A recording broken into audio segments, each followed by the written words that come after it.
अस्सलाम वालेकुम जी, सुबह बखैर। आप देख रहे हैं ये प्रोग्राम जिससे आप और हम कहते हैं गुड मॉर्निंग पब्लिक। तो पब्लिक को एक बार फिर से गुड मॉर्निंग और जुम्मा बखैर, क्योंकि आज जुम्मे का दिन है और अगर एक दिन को तमाम दिनों में अफजल दिन करार दिया गया तो इसके पीछे बहुत सारी वजूहात हैं। तो इस दिन को कैश करें। तो गुड मॉर्निंग पब्लिक की पूरी टीम की तरफ से आपको जुम्मा बहुत मुबारक हो। अब चलते हैं फौरी तौर पर इस्लामाबाद ताकि हरमीत बाजी को भी शो में शामिल करें। तो हरमीत, अस्सलाम वालेकुम, गुड मॉर्निंग फ्रॉम लाहौर, कैसे हैं आप? जी वालेकुम सलाम, सत श्री अकाल, गुड मॉर्निंग। मैं बिल्कुल ठीक और उम्मीद है आपकी खैरियत से होंगी। और जुमा फिर आ गया तो ऐसा लग रहा है कि जैसे जुमे का दिन आता है तो आपका चेहरा फिर से खिल जाता है कि 2 दिन हाय फिर रेस्ट करनी है आपने। रेस्ट भी करना और बहुत सारे प्लान्स भी हैं मेरे इस दफ़ा, चूँकि अब बता रमज़ान भी आ रहा है, फिर उसके बाद ईद की तैयारियां भी करनी है और बहुत सारी चीज़ें। और यकीनन आपका भी वीकेंड जो है मुझे लगता है बहुत मसरूफ़ जाने वाला है, बिकॉज इंशाल्लाह कहा जा रहा है कि 23 मार्च यानी जुमेरात को, या मोस्ट प्रोबेबली देखा यह जा रहा है कि रोज़ा 1-2 दिन आगे पीछे हो सकता है, लेकिन रोज़े चूँकि आ गए हैं, रमज़ान आ गया है, रमज़ान की शॉपिंग करनी है, इफ्तार और सहर का एहतमाम करना है। और पूरे रमज़ान में अरमीत आपको पता है लाहौरियों की नहीं बल्कि कराची, इस्लामाबाद, बल्कि पूरे पाकिस्तान में, बल्कि पूरी दुनिया में जहाँ जहाँ मुसलमान बसते हैं उनकी कोशिश ये होती है कि तमाम तर मसरूफियात ख़ास तौर पर रमज़ान में तर्क करके सिर्फ रुजू किया जाए अल्लाह की ज़ात की तरफ।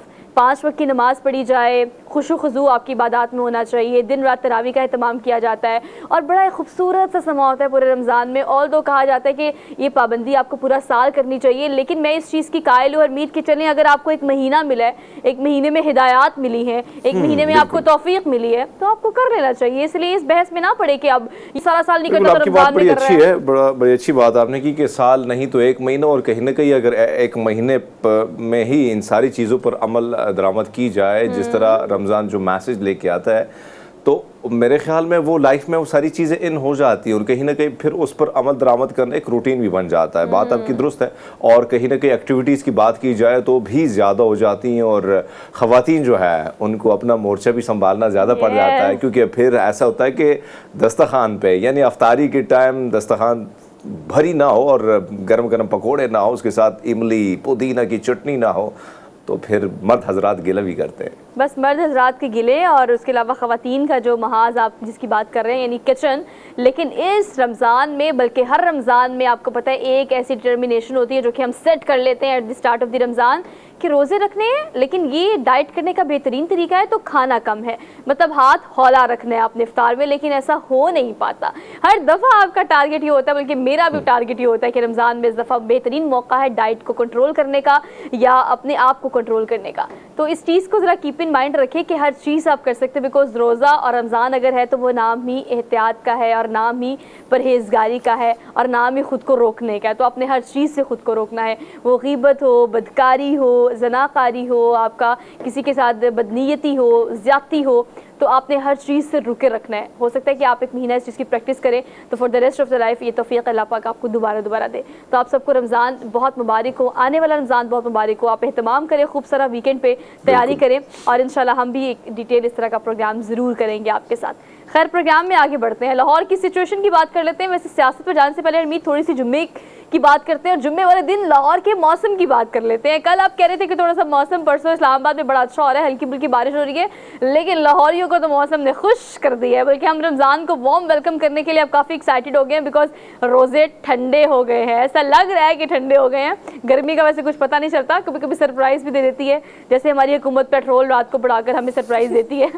वैसे ये सरप्राइज़ वगैरह हमें मिलते हैं। लेकिन आपकी बात दुरुस्त थी कि इससे कबल हमने देखा कि जिस तरह गर्मियाँ ने दस्तक दी और अचानक दी, और लाहौर और कराची तो खैर एनी हाउ वहाँ पे जिस तरह आप गिला कर रही थी, इस्लामाबाद में मौसम कदरे बेहतर था लाहौर के मुकाबले में, लेकिन अब ऐसा लग रहा है कि दोबारा सर्दियाँ लौट आई। और कल जिस तरह शदीद बारिश हुई, हल्की फुल्की नहीं भैया, शदीद बारिश। और आज सुबह मैं देख रहा था तकरीबन 6 बजे से बारिश जो है वो हल्की फुल्की बूंदाबांदी जो है अब तक चल रही है। तो अब मैं देख रहा था कि लोग दोबारा जैकेट पे लोग दोबारा आ चुके हैं और कल लिहाफ के बगैर सोना जो है वो गुजारा नहीं होता। तो हालात उस कदर है। और आपने दुरुस्त फरमाया कि रोज़ा पहला अशरा अगर इसी तरह उसकी शुरुआत होती है तो फिर मज़ा भी आएगा। रोज़े ठंडे हो जाते हैं, लेकिन आप ज़रा ठंडे रहें इस हवाले से कि आपने बड़ी एहतियात भी करनी है। बहुत सारी चीज़ें जिसको एक साथ ही मैंने शो में शामिल कर लिया है। ऑब्वियसली लाहौर का मौसम भी, लाहौर की सियासी सूरत हाल भी, आने वाला रमज़ान भी, उसकी तैयारी भी और वीकेंड भी, और फिर इन सब के बाद बावजूद एक और अलार्मिंग सिचुएशन है जिसके बारे में प्रोग्राम के आगाज़ में आपको बताना है, वो ये कि एक बार फिर से कोविड जो है उसके केसेस की तादाद पूरे पाकिस्तान भर में ज़्यादा होती जा रही है। ये तादाद जो है अब तक 4100 से ज़ायद हो चुकी है या 100 से ज़ायद तजावुज़ कर चुकी है, और अगर परसेंटेज की बात की जाए तो 2.7% हो गई है।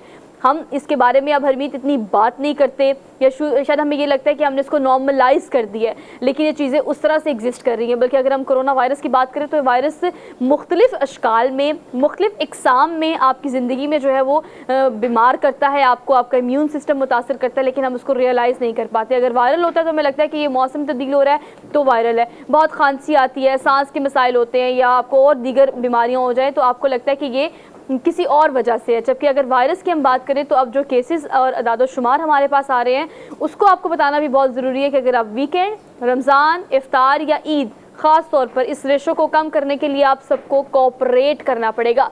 और कोऑपरेट करने के लिए हमें क्या करना है, मुझे लगता है कि अगर कोविड हमारी ज़िंदगी का हिस्सा बन गया तो उसकी एहतियात भी हम पर लाजिम और मलजूम हो जानी चाहिए। वो सिर्फ इसलिए बिकॉज आपने क्या करना है, मास्क पहनना है, तो अच्छी बात आपने की कि कम से कम एहतियात हम करेंगे तो बहुत सारी चीज़ों से बचेंगे। और आपको याद होगा कि जब कोरोना नया नया आया तो हमने ये चीज़ देखी कि हमारी अवाम ने एक जिम्मेदार अवाम, एक जिम्मेदार शहरी होने के नाते अपनी जिम्मेदारी भरपूर तरीके से पूरी, जिसकी वजह से पूरी दुनिया में, पाकिस्तान में बहुत ज़्यादा अमवात की जो रेशो थी वो भी कम थी और कहीं ना कहीं कोरोना उस लेवल तक नहीं पहुंचा जो हमने बाहर दुनिया में देखा। तो ये दुरुस्त है कि कहीं ना कहीं अब मैं देखता हूँ कि बहुत सारे ऐसे लोग, एक तो हम ये देखते हैं कि जब से कोरोना आया तो मास्क की आदत हो गई है। बहुत सारे ऐसे लोग मैं देखता हूँ कि अभी वो कहीं ना कहीं हमें नजर आते हैं तो मास्क उन्होंने जो है वो कैरी करते हैं साथ में। लेकिन अब भी आपने दुरुस्त फरमाया कि कहीं ना कहीं रमज़ान आ रहा है तो हम ये देखते हैं कि रश बहुत ज़्यादा हो जाती है बाज़ारों में भी। इसी तरह ईद में अगर हमने गले ना लगाया, किसी को छप्पी ना पाई तो फिर हमें मज़ा नहीं आता कि ईद की मुबारक बात ना हुई। तो बहुत सारी ऐसी चीज़ें हो सकती है कि अगर हम गैप रखें, ख्याल रखें बहुत सारी चीज़ों के हवाले से। और हाँ, एक और चीज़ जो हमें आदत पड़ गई थी कि बार बार हाथ धोना, अपने हाथों को साफ रखना, चाहे खाने पीने के हवाले से मामला हो या दीगर मामला, या किसी से मिलते थे तो फिर भी हम सैनिटाइजर जो है अपने हाथ में, पॉकेट में या कहीं ना कहीं पर्स में खवातीन रखती थी। तो इन चीज़ों का अगर दोबारा ख्याल रखा जाए तो मेरे ख्याल में उस चीज़ से, उस मामलात से जो हमने देखे हैं, यानी एक मुश्किल हालात से हम गुजरे हैं, तो दोबारा हम उस तरफ में नहीं जा सकते फिर। तो ये चीज़ें बेहतर हो सकती हैं आपकी इतनी सी ज़रा सी एहतियात से। तो ज़रा एहतियात करें, क्योंकि आपको पता है बाज़ुकात अगर आप कोरोना वायरस का शिकार हो सकते हैं तो बाज़ुकात आप कैरियर भी होते हैं। जैसे हरमीत बड़े अच्छे से इस चीज़ को एक्सप्लेन कर चुके हैं कि अगर आप किसी से मिल रहे हैं तो हो सकता है कि आप वो कोरोना वायरस आपको ना हो या वायरस आपके इर्द गिर्द ना हो, लेकिन जिससे आप मिल रहे हैं वो बाहर से उस चीज़ को कैरी करके आप तक पहुँच रहा हो। तो इस चीज़ की ज़रा एहतियात करें। कोविड वैसे का वैसे ही है, और अगर वो दुनिया में दीगर ममालिक को मुतासिर अभी भी कर रहा है, लेकिन वहाँ पर चूँकि केसेस इतने ज़्यादा नहीं हो रहे क्योंकि वहाँ पर हरमीत बेसिक हेल्थ प्रोटोकॉल्स हैं। और पाकिस्तान में ये अफोर्डेबिलिटी आपको पता है कंपैरेटिवली थोड़ी सी कम है, और अगर वहाँ पर केसेस ज़्यादा नहीं हो रहे तो उनकी एहतियात है, उनके SOPs है जिस पर उन्होंने अपनी ज़िंदगी को अब लाजिम कर लिया कि तमाम SOPs एहतियाती तदाबीर ज़रूर बाय हुक और बाय क्रुक फॉलो करनी है। तो आप भी अपने इस चीज़ को ज़रूर मेक श्योर करें कि आपने एहतियात करनी है। ऑल दो आगे बढ़ते हैं, लेकिन आगे बढ़ने से पहले आपको अभी करंट सिचुएशन ज़मान पार्क की जो सवाल से हैं, ऑल दो न्यूज़ में, हेडलाइंस में और आज की जो भी आपने करंट अफेयर की चीज़ें देखी होंगी on screen main stream media में, उसमें आपको पता है कि यही सूरत हाल रही है। फिलहाल लाहौर हाई कोर्ट से इमरान खान साहब को रिलीफ मिला है, और रिलीफ सिर्फ इतना मिला है कि जो कार्रवाई उनको गिरफ्तार करने के लिए पुलिस कर रही थी वो इस्लामाबाद की थी या लाहौर पुलिस थी, रेंजर्स का एक बड़ा दस्ता जो है वहाँ पर मौजूद था, उनको फिलहाल रोक दिया गया है। लेकिन इस्लामाबाद की अगर बात की जाए तो वहाँ की सेशन अदालत ने ये वारंट गिरफ्तारी जो है मुअत्तल नहीं किए, वो अब तक बरकरार है।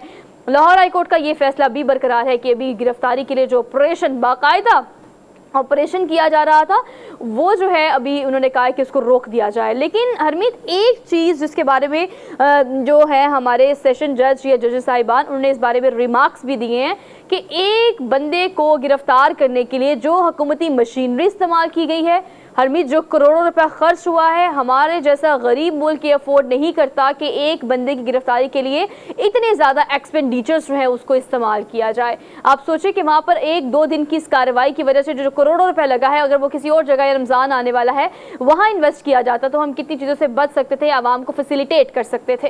खैर, इस बारे में रिमार्क्स जो है वो जज साहिबान के। आपने शुरुआत देखी, आपने जो शुरुआत देखी मुझे ऐसा लग रहा था कि कहीं ना कहीं ओलंपिक्स के गेम हो रहे हैं, और आपने देखा होता है ना जो खिलाड़ी होता है एथलीट, वो ऐसे मेडल जो है साथ एक ग्रुप के साथ वो चलता है, आगे पेशकदमी करता है। तो यही तरीकाकार पुलिस का था जो जिन्होंने ऐसे थामा था वारंट। और आपको पता है कि जो कारकुनान है वो मुश्तिल भी हो जाते हैं कहीं ना कहीं अपने लीडर की चाहत में, और हमने वो सारी चीज देखी। तो तरीकाकार बहुत सारे हो सकते थे, और गिरफ्तारी के हवाले से अगर जब हुकूमत संजीदा होती है सुहा, तो रट कायम करना जो है उसके लिए कोई बड़ा मसला नहीं होता।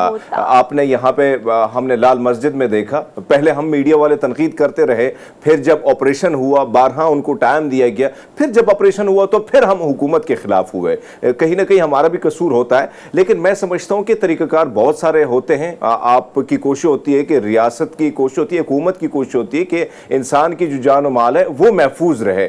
लेकिन हमने वो चीज देखी कि कहीं ना कहीं एक तरफ तो जिस किस्म से बयानबाजी हो रही थी राना सनाउल्लाह की जानिब से, मरियम नवाज साहब की जानिब से, और फिर जिस तरह शेयरिंग हुई, यानी ऐसा लग रहा था कि इंटरनेशनल मीडिया में भी मैं कल हिंदुस्तान के चैनल्स को देख रहा था जिसमें वो जिस तरीके से रिपोर्टिंग कर रहे थे, ऐसा लग रहा था कि पाकिस्तान में जो है वो खाना जंगी कहीं ना कहीं खुदा न खास्ता शुरू हो चुकी है।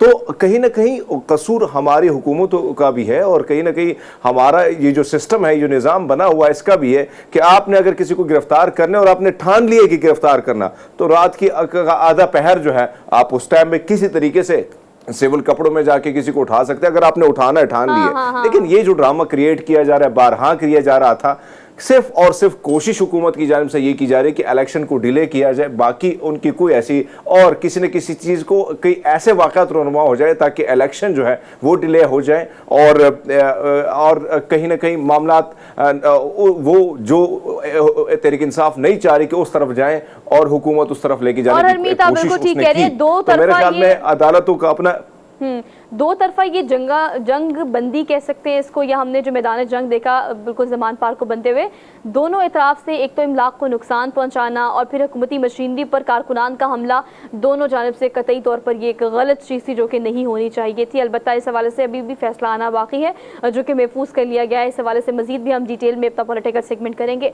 Let's talk about today's run down. आज के रन डाउन में आपको बताने के लिए क्या क्या है, गुड मॉर्निंग पब्लिक की टीम लेकर आई आपके लिए टॉप स्टोरीज, और टॉप स्टोरीज में टॉप ऑफ द ऑल आपको क्या बताना है, आपको बताते हैं कि हम जरा साथ साथ चुके पॉलिटिकल एक्टिविटीज़ को डिस्कस करते रहते हैं। लाहौर की क्या सिचुएशन है, इस्लामाबाद की, सिंध की, लेकिन आपको पता है कि डिजिटल मरदमशुमारी जो है वो हो रही है। और जब मेरे घर या इर्द गिर्द के लोग जो हैं उनको मैं हमेशा ये कहती हूँ कि अगर आपके पास आ रहे हैं मरदमशुमारी के लिए, डिजिटल मरदमशुमारी के लिए, तो उनके साथ कॉपरेट करें। और ख़ास तौर पर आपका कॉपरेशन इसलिए बहुत ज़्यादा ज़रूरी है कि एक फैक्ट एंड फिगर हमारे पास आना बहुत ज़्यादा ज़रूरी हो गया है कि 22 करोड़ या 21.5 करोड़ की आबादी जो कि 2017 में देखी गई थी, अब वो बढ़कर पता नहीं कोई 25 करोड़ से तो ऊपर तजावुज़ लगता है कि कर चुकी होगी। लेकिन ये फैक्ट एंड फिगर हमारे पास आना इलेक्शन के लिए बहुत ज़रूरी है।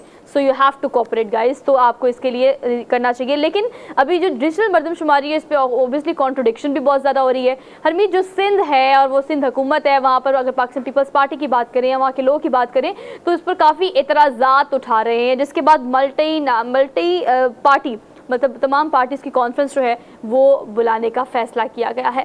अब उस पर क्या डिसीजन होगा और क्या तहफ़्फ़ुज़ात हैं उस पर भी बात की जाएगी। इसको भी आज के प्रोग्राम में हम शामिल करेंगे और टॉप स्टोरी में इसको डिस्कस करेंगे। उसके अलावा जो कि हम कोविड की बात कर रहे हैं तो सेहत का एक सेगमेंट लाजमी जुज़ हुआ करते हैं हमारे गुड मॉर्निंग पब्लिक का। तो HIV के केसेस जो हैं उसकी तादाद पूरे पाकिस्तान में बहुत ज़्यादा बढ़ गई है। स्पेसिफिकली एक सिटी की बात करें या हम एक सूबे की बात करें, कराची की ख़ास तौर पर, फिर अगर हम सिंध की ओवरऑल बात करें तो बच्चों की तादाद, जो जहाँ बक होने वाले बच्चे हैं उनकी तादाद HIV की वजह से बहुत ज़्यादा हो गई है। क्या सूरत हाल है, सिचुएशन को मज़ीद किस तरह से काबू किया जा सकता है, इसको डिटेल में डिस्कस करेंगे आज के सेहत के सेगमेंट में। फिर प्रोग्राम में आगे बढ़ेंगे, थोड़ी फ़न एक्टिविटी का बात भी कर लेते हैं। फ़न एक्टिविटी में खानपुर सिटी जो है वहाँ से आपको एक फेस्टिवल है जिसकी कवरेज हमने आपको दिखानी है, एक ज़बरदस्त सी रिपोर्ट है, तो थोड़ी फेस्टिविटी को भी शामिल करेंगे प्रोग्राम में और आपको ये फेस्टिवल दिखाएंगे कि वहाँ पर क्या क्या फ़न एक्टिविटीज़ हो रही हैं। और इसके अलावा आगे बढ़ेंगे तो करेंगे पाकिस्तान सुपर लीग की बात, क्योंकि पेशावर ज़ल्मी ने तो क्या कड़ाके का मैच दिखाया और दिखा के इस्लामाबाद यूनाइटेड को आउट ऑफ ये सीज़न 8 PSL का सीज़न 8 से आउट कर दिया। खैर हम कहते हैं अनप्रेडिक्टेबल गेम है बॉस, क्योंकि होता हम देख रहे होते कि कुछ और होना है, सोचते कुछ और है, हो कुछ और जाता है। लेकिन ऑल दो लाहौर कलंदर्स को जीतना चाहिए, मैं तो बस यही कहूँगी। हमेशा मुझे कहना शुरू हो जाए, चाहे व्यूवर्स के बाइस हो जाती हैं आप स्क्रीन पे और हरमीत पाजी ने कहना वैसे सुबह लाहौर लाहौर कलंदर की कलंदर कारकर्दगी परसों हमने जो देखे बड़ी मायूसकुन थी। और अब ये लग रहा है कि कहीं ना कहीं खौफ में हम सब मुब्तला है कि भाई जो परसों बुरा हाल हुआ है लाहौर कलंदर का, कहीं ऐसा ना हो, क्योंकि ज़ल्मी को अगर हम देखें तो बड़ा टफ टाइम दिया है कल इस्लामाबाद को, और इस्लामाबाद बड़ी हैवी टीम थी, इसमें भी कोई शक नहीं है। भैया चैंपियंस रहे हैं, ऐसी कोई बात नहीं है, लेकिन ऑल दो अभी थ्रू आउट जर्नी जो रह रही है उसमें हम देख रहे हैं कि जो चीज़ें किसी हद तक क्लियर है वो कहाँ क्लियर है, लेकिन इसके बारे में प्रेडिक्शंस क्या है, स्पोर्ट्स क्रिकेट एनालिस्ट क्या प्रेडिक्शंस करते हैं, इसको भी प्रोग्राम का हिस्सा बनाएंगे और आपसे इस पर डिटेल सेगमेंट करेंगे।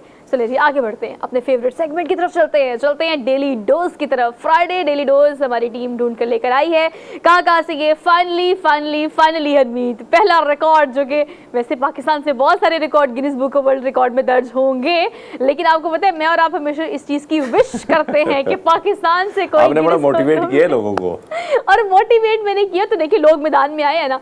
अब Guinness book of world record में जो रिकॉर्ड दर्ज हुआ है, गेस व्हाट, वो कहाँ से है? लाड़काना से है। और लाड़काना से ये जो रिकॉर्ड है, अब वो रिकॉर्ड क्या है ये भी मैं आपको बता देती हूँ। पता नहीं अब ये फैमिली प्लानिंग है या ये कोइंसिडेंट है या ये जो भी है, एक फैमिली है, हस्बैंड वाइफ की जो तारीख पैदाइश है वो भी सेम है, उसके बाद उनके 7 से 8 बच्चे हैं और 7 से 8 बच्चों की भी डेट ऑफ बर्थ सेम है हरमीत। और डेट ऑफ बर्थ क्या है? अगस्त है, अगस्त 1, यानी अगस्त की पहली तारीख को ये पूरा खानदान पैदा हुआ है। अच्छा, इनकी एनिवर्सरी भी 1 अगस्त को है।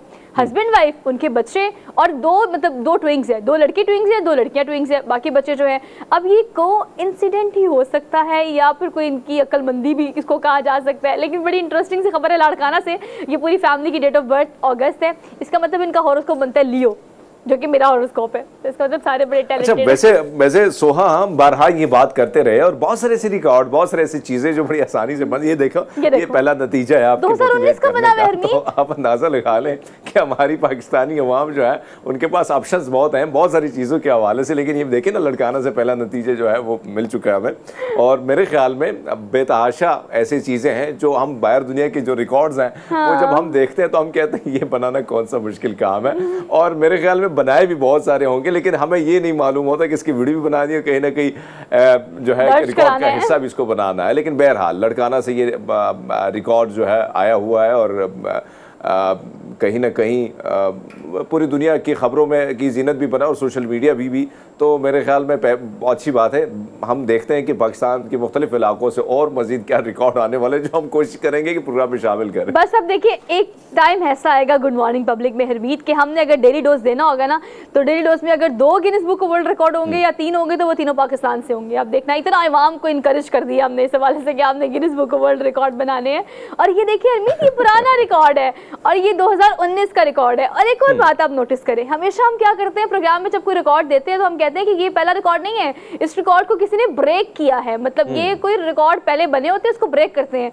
पाकिस्तान के नाम ब्रेक किया है। हाँ। पाकिस्तान के नाम क्रेडिट चेक करें, एक तो हम गिनीज बुक वर्ल्ड रिकॉर्ड में आए हैं, दूसरा हम बच्चों की पैदाइश को लेकर आए हैं, तीसरा हम एक सेम डेट को लेकर आए हैं, चौथा ये रिकॉर्ड पहले कभी किसी ने बनाया भी नहीं है। तो अगर if you can break, if you can, तो अगर ये वाला भी रिकॉर्ड कोई तोड़ेगा तो हम देखेंगे कौन तोड़ सकता है।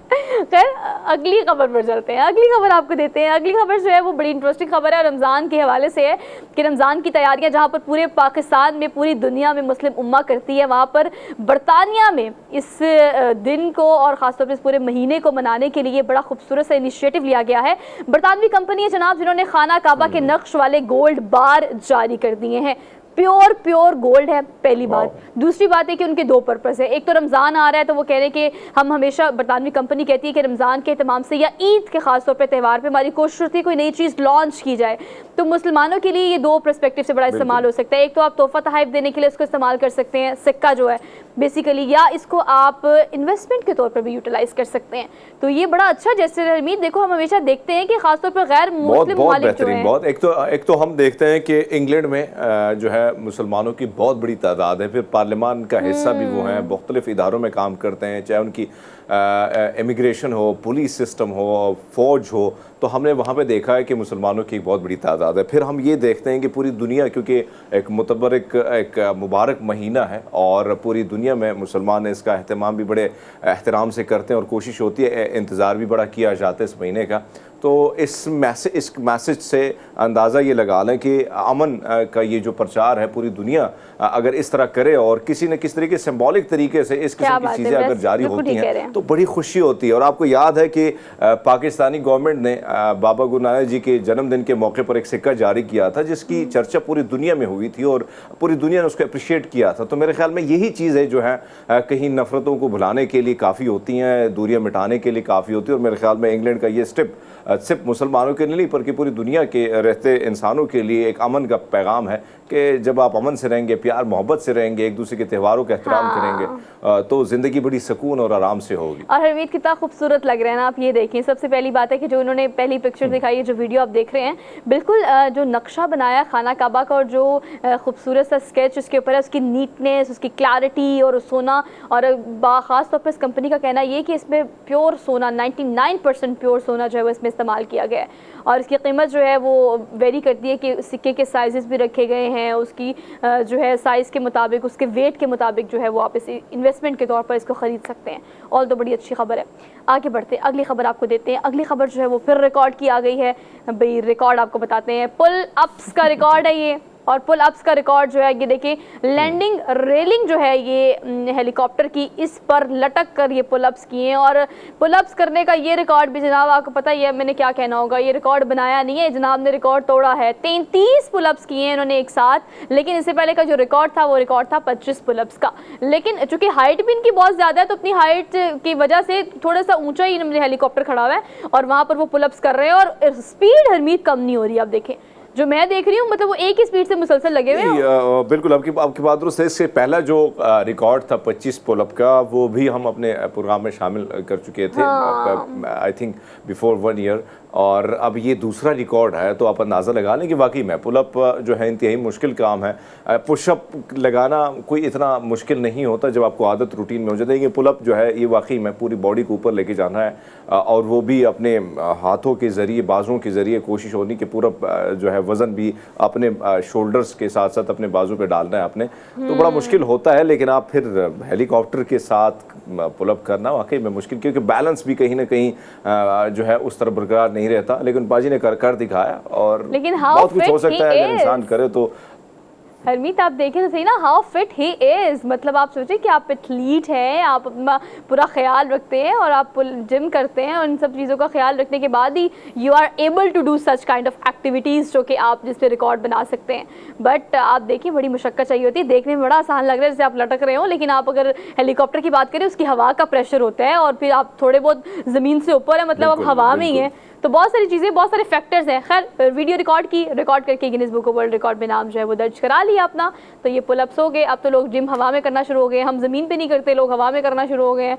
लेकिन आपको भी थोड़ा ख्याल करना चाहिए अपनी सेहत का हवा में करें या ज़मीन पे करें, जिम ज़रूर करें। आगे बढ़ते हैं, अगली खबर आपको देते हैं। अगली खबर जो है बेसिकली वो है ऐसी खबर कि अगर आप सोचें तमाम लड़कियां कराटे करना शुरू कर दें तो फिर लड़कों का क्या हो। ख़ासतौर पे वो जो बिला वजह ख़वातीन को तंग करने के शौकीन है गली मोहल्लों के इर्द गिर्द। मुझे लगता है हर लड़की को कराटे आने चाहिए। लेकिन फ़िलहाल हमने आपकी मुलाकात करानी है इस गर्ल्स गैंग से। बैनुल-अक़वामी मुकाबले में गोल्ड मेडल्स जीतने वाले पाकिस्तानी कराटे गर्ल्स जो हैं, इनका नाम पूरी दुनिया में फ़िलहाल मशहूर हो गया है। और मशहूर इसलिए हो गया है, अच्छा एज भी बहुत ज़्यादा नहीं है, मतलब मैं तो स्क्रीन पर अब देख रही हूँ बिकॉज मैंने पहले खबर रीड की थी, एज बहुत ज़्यादा नहीं है। लेकिन ये मेरे ख्याल से मलेशिया में ख़ास तौर पर ये एक इवेंट ऑर्गेनाइज़ किया जो कि कराटे चैम्पियनशिप थी। और उसमें आप सोचे एक नहीं, दो नहीं, तीन बच्चियाँ छोटी सी जिन्होंने कराटे सीखे और फिर गोल्ड मेडल अपने नाम किया और ये गोल्ड मेडल लेकर पाकिस्तान वापस आई हैं। और ख़ासतौर पर हरमीत मुझे लगता है कि मैंने अपने इर्द गिर्द बहुत सारी फैमिलीज ऐसे देखी हैं वो अपनी बच्चियों को मार्शल आर्ट या खासतौर पर कराटे ज़रूर सिखाते हैं और बचपन से ही। एक तो आपकी फिटनेस के लिए, दूसरा आपकी सेल्फ सिक्योरिटी के लिए। आपने दुरुस्त फरमाया कि बहुत ज़रूरी होता है सेल्फ डिफेंस के लिए और बहुत सारे ऐसे मामलात के लिए मुश्किल मरहला हो। मेरे ख्याल से थोड़ी सी डिस्टोर्शन हो रही है हरमीत की, और हरमीत से जो है ना वो ये क्लियर होता है हमारा नेटवर्क, तो फिर हम उनसे दोबारा उनको शो में शामिल करते हैं। लेकिन ये ख़वातीन की, खासतौर पर इन बच्चियों की अगर हम बात करें, बार बार ख़वातीन निकली जा रहा है, बिकॉज बच्चियाँ बहुत छोटी हैं, पता नहीं ख़वातीन बार बार मैं इनको क्यों कह रही हूँ, लेकिन देखिए हर एक बच्ची में खातून तो होती है, लेकिन ये बच्चियाँ जो हैं, ऑब्वियसली मैं अगर पेरेंट्स की बात करूँ तो हरमीत आपको पता है ये होना चाहिए, ये शऊर पेरेंट्स में होना चाहिए कि बच्चियों को बचपन से ही या तो मार्शल आर्ट या कराटे सिखाए जाएं ताकि अपनी सेल्फ सिक्योरिटी को वो मेक श्योर कर सकें। अच्छा, वालिदैन अपने बच्चों के साथ, बच्चियों के साथ आते हैं, उनको सिखाते हैं, और मेरे ख्याल में ख़वातीन के लिए होना चाहिए। बोले बोले कंटिन्यू करें, आपकी आवाज़ क्लियर आ रही है अब। जी जी जी जी, हम यहाँ पे तो बात वही है कि कहीं ना कहीं आप ऑफिस की तरफ जाती हैं या कहीं गाड़ी में जाती हैं, हम ये देखते हैं कि बहुत सारे मराहिल से ख़वातीन को गुजरना पड़ता है, और कहीं ना कहीं ऐसे आवारा किस्म के लोग भी होते हैं, नौजवान, जो किसी न किस तरीके से छिड़खानी भी करते हैं। तो आप सेल्फ डिफेंस के लिए बेहतरीन है। और इसी तरह हम देखें कि हमारे बच्चे जो हैं, अच्छा, आपको हरमीत से इतनी दफ़ा कहा है कि हरमीत पाजी लोग चाहते हैं कि हम स्टूडियो में एक साथ बैठ के शो करें, लेकिन चूँकि ये इस्लामाबाद हैं, अपने बहुत सारे निजी कामों की मसरूफियात की वजह से, तो हमारी कोशिश ये है कि रमज़ान में या ईद तक तो ट्रांसमिशन के लिए हम एक ही स्टूडियो शेयर करें। खैर मौसम की ख़राबी के बायस और दूरी के बायस जो है हमारा नेटवर्क थोड़ा सा ख़राब हो रहा है। हरमीत पाजी को नेटवर्क क्लियर होता है तो हम शो में शामिल करते हैं, आखिरी डेली डोज आपको देते हैं। Last but not the least, let's talk about the last one. Indonesia से हम आपको खबर दे रहे हैं, और इंडोनेशिया में तलबा को सुबह 5:30 बजे स्कूल भेजने का तजुर्बा जो है वो जारी है। अब ये तजुर्बा जो है अगर हम अपने बच्चों पे करने की कोशिश करें तो आप सोचिए कि 5 बजे का टाइम इस तरह का टाइम है कि आपको पता है रात जा रही होती है, सुबह आ रही होती है, खैर होती तो सुबह, लेकिन बिल्कुल आप उस तरह से सनराइज नहीं देख रहे होते ना, मतलब सूरज नहीं निकला होता, थोड़ा थोड़ा अंधेरा होता है, थोड़ी मतलब दिन हो रहा होता है अभी और रात जा रही होती है। तो ये जो एक मिक्सचर वाला टाइम होता है ना, जिसमें आप नॉर्मली लगता है कि अभी रात है या आप कंफ्यूज होते हैं अच्छा दिन हो रहा है, लेकिन अब बच्चों को जो है उन पर ये एक्सपीरियंस करने की कोशिश की जा रही है कि अगर हम इनको 5 बजे सुबह स्कूल भेजते हैं तो पेरेंट्स की क्या ड्यूटी है, पेरेंट्स किस तरह से बच्चों को रेडी करते हैं, किस तरह से स्कूल भेजते हैं, और उसके साथ साथ ये असातिज़ा का भी इम्तिहान है, बिकॉज अगर हम उस्तादों को देखें तो उनको भी आदत है ऑब्वियसली स्कूल गोइंग को 7-8 बजे की, 7-8 बजे स्कूल लगता है और उसके मुताबिक उठना होता है। 5 बजे स्कूल जाना है, मतलब 5 बजे उठना नहीं है। अगर आपने 5 बजे स्कूल जाना है तो उसका मतलब आपको 4-4:30 बजे उठना है, सारी चीज़ों को तैयार करना है, your bag, your uniform, your parents, your नाश्ता, और उसके बाद ये सब कुछ करने के बाद you have to be reach at your destination और आपका स्कूल बाय 5 o'clock। तो ये कामयाब तजुर्बा करने की कोशिश जो है वो इंडोनेशिया में असातिज़ा ने भी की है और पेरेंट्स ने भी की है, और इसका मकसद ख़ास तौर पर सिर्फ ये है कि बच्चों को अर्ली राइजर बनाया जाए, मतलब wake up early in the morning वाला सीन जो है वो बच्चे अगर 7-8 बजे करते हैं तो उनको लगता है कि यस हम सुबह उठ के स्कूल जाते हैं, लेकिन आपको पता है हम तो इस चीज़ की प्रैक्टिस बहुत कम करते हैं, लेकिन कहा जाता है कि 7-8 बजे सुबह नहीं होती, सुबह तभी होती है जब सुबह हो रही होती है। तो ये जो है एक आइडिया है जिस पर वहाँ पर काम कर रहे हैं, अभी तजुर्बा कामयाब हो रहा है, इसको इम्प्लीमेंट करेंगे या नहीं करेंगे खैर ये बात की बात है, लेकिन ये एक्सपीरियंस आपको भी अपने बच्चों को कराना चाहिए। खैर we are done with our day today, हमने क्विक सी ब्रेक लेनी है, वापस आते हैं, देखते रहिए प्रोग्राम जिसे हम कहते हैं good morning public. Welcome back after the break. So सबसे पहले ज़मान पाक की बात कर लेते हैं, बिकॉज पॉलिटिकल सेगमेंट में या पॉलिटिकल सिनेरियो में सबसे पहले आजकल हर हल्के में यही बात की जा रही है। पॉलिटिकल सिनेरियो पर बात करने के लिए सरवर बारिश साहब सीनियर एनालिस्ट हैं, हमारे साथ प्रोग्राम में मौजूद है, उन्हें खुशामदीद कहते हैं। अस्सलाम वालेकुम सर। वालेकुम जी sir, thank you so much for joining us this morning. Sir सबसे पहले इस पर रिव्यू कीजिएगा थोड़ा सा कि अगर हम 2 दिन की सारी सिनेरियो और एक्टिविटी को देखें तो catch me if you can वाला सीन है जो कि डिपेक्ट कर रहा है सारी सिचुएशन को, लेकिन हुकूमती सारी मशीनरी एक तरफ, पीटीआई के कारकुनान जो कि ढाल बने बैठे इमरान खान के सामने, ये फ्लेक्सिबिलिटी हुकूमत की जानिब से या फिर इमरान खान की जानिब से, किसकी जानिब से दिखाई जानी चाहिए, क्या आप इस पर रिव्यू करते हैं? देखिए, पहली तो ये बात है कि आज तक पाकिस्तान की तारीख में बहुत ऐसी बातें हुई हैं जिनकी मजम्मत की जा सकती है रियासती इदारों की तरफ से, चाहे वो बलोचिस्तान हो या भुट्टो साहब की फांसी हो या जिस तरह हमारे यहाँ गिराई जाती है, तो साफ पता चल रहा है कि एक नई शक्ल जो है अप्रैल 2022 से हमारे सामने है, और जो मुकदमात की भरमार है उसको देखते हुए लगता है कि जो रियासत है वो खुद उन कवानीन और आइन की जो की खिलाफवर्जी करती हुई नजर आती है। तो मेरी नजर में तो जब रियासती अदारे जो हैं वो खुद आइन और कवानीन जो है उनकी खिलाफ वर्जी करते हुए नजर आए तो फिर मुज़ाहमत जो है वो शहरियों का हक बन जाता है, क्योंकि रियासत ने चलना है। और आज तक पाकिस्तान के किसी सियासी लीडर पर नहीं बने, लेकिन जरा सी आते हैं पीटीआई के कारकुन तो उनके कदमात की भरमार हो जाती है। और एक नहीं है, आजम सवाती की बात करें, बहुत सारे और लोग हैं, अयाज अमीर साहब जर्नलिस्ट हैं, अरशद शरीफ साहब का जो है शहादत है, बहुत सारी चीजें तो लगता है। और पाकिस्तान के बारे में अब एमनेस्टी इंटरनेशनल और बहुत सारे जो आलमी इदारे जो इंसानी हकूक के ऊपर नजर रखते हैं उन्होंने अपनी तशवीश का इजहार करना शुरू कर दिया है। तो मैं समझता हूँ कि जिस भोंडे तरीके से ये सारा कुछ हो रहा है उसमें कारकुन जो मुज़ाहमत करना वो करना कोई मेरे नजदीक कोई मायूब बात नहीं है। अच्छा, ठीक है सर, मायूब बात नहीं है, हमने इस चीज़ को मान लिया सर। लेकिन इस वक्त जो चीज़ें देखने में आ रही हैं, अगर हम बात करें तमाम तर अहकामात की, तो इमरान खान साहब की एक चीज़ नज़र आती है कि अगर इलेक्शन कमीशन फैसला करती है तो उस फैसले को मानना या नहीं मानना ये इमरान खान का फैसला होता है। अगर आपने वारंट गिरफ्तारी जारी हो गए हैं तो वारंट गिरफ्तारी में गिरफ्तारी देनी है या नहीं देनी वो इमरान खान साहब का फैसला होता है। उनको पुलिस गिरफ्तार करने के लिए आई है, वो इस्लामाबाद की हो, लाहौर की हो या रेंजर्स आ चुके हैं, लेकिन गिरफ्तारी देनी है नहीं देनी ये उनका अपना फैसला है। क्योंकि इस सारे सिनेरियो में वो ये भी कहते हैं कि मैं गिरफ्तार होने से या जेल जाने से डरता नहीं, इस पर मुझे या मेरी सियासत को कोई फ़र्क नहीं पड़ेगा।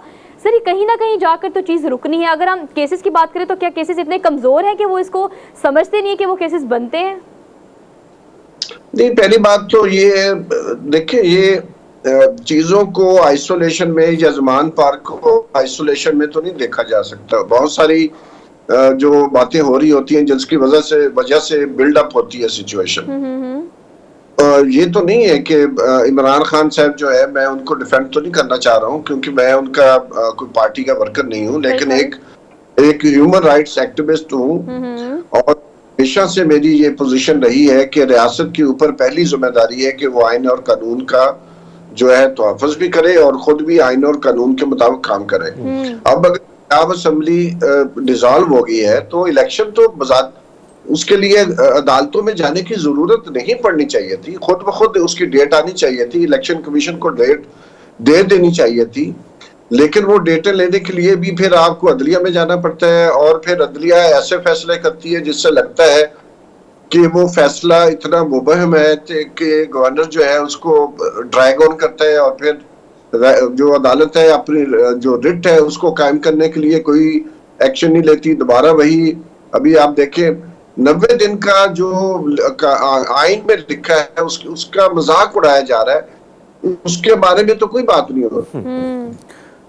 तो भाई साहब इस सारी सिचुएशन में अगर हम देखें मुआशी बुहरान उरूज पर है, आईएमएफ पैसे नहीं दे रहा, सऊदी अरब और दीगर दोस्त ममालिक भी इनकारी हमें नजर आते हैं। इस सारी सिचुएशन में हमने माजी में देखा कि मिसाक मईशत की जब बिलावल भुट्टो ने बात की, शहबाज शरीफ साहब ने बात की तो इमरान खान साहब इनकारी थे। लेकिन कल हमने बड़ी जबरदस्त सी पॉजिटिव खबरें हमने देखी और वो ये है दोनों जानिब से कि शहबाज शरीफ साहब ने भी कहा कि तमाम तर सियासी क़यादत को मिल के बैठना होगा। हम ये भी देख रहे हैं कि इमरान खान साहब ने भी ट्वीट किया कि मुल्क की बका की खातिर मैं भी तैयार हूं सबसे बात करने के लिए।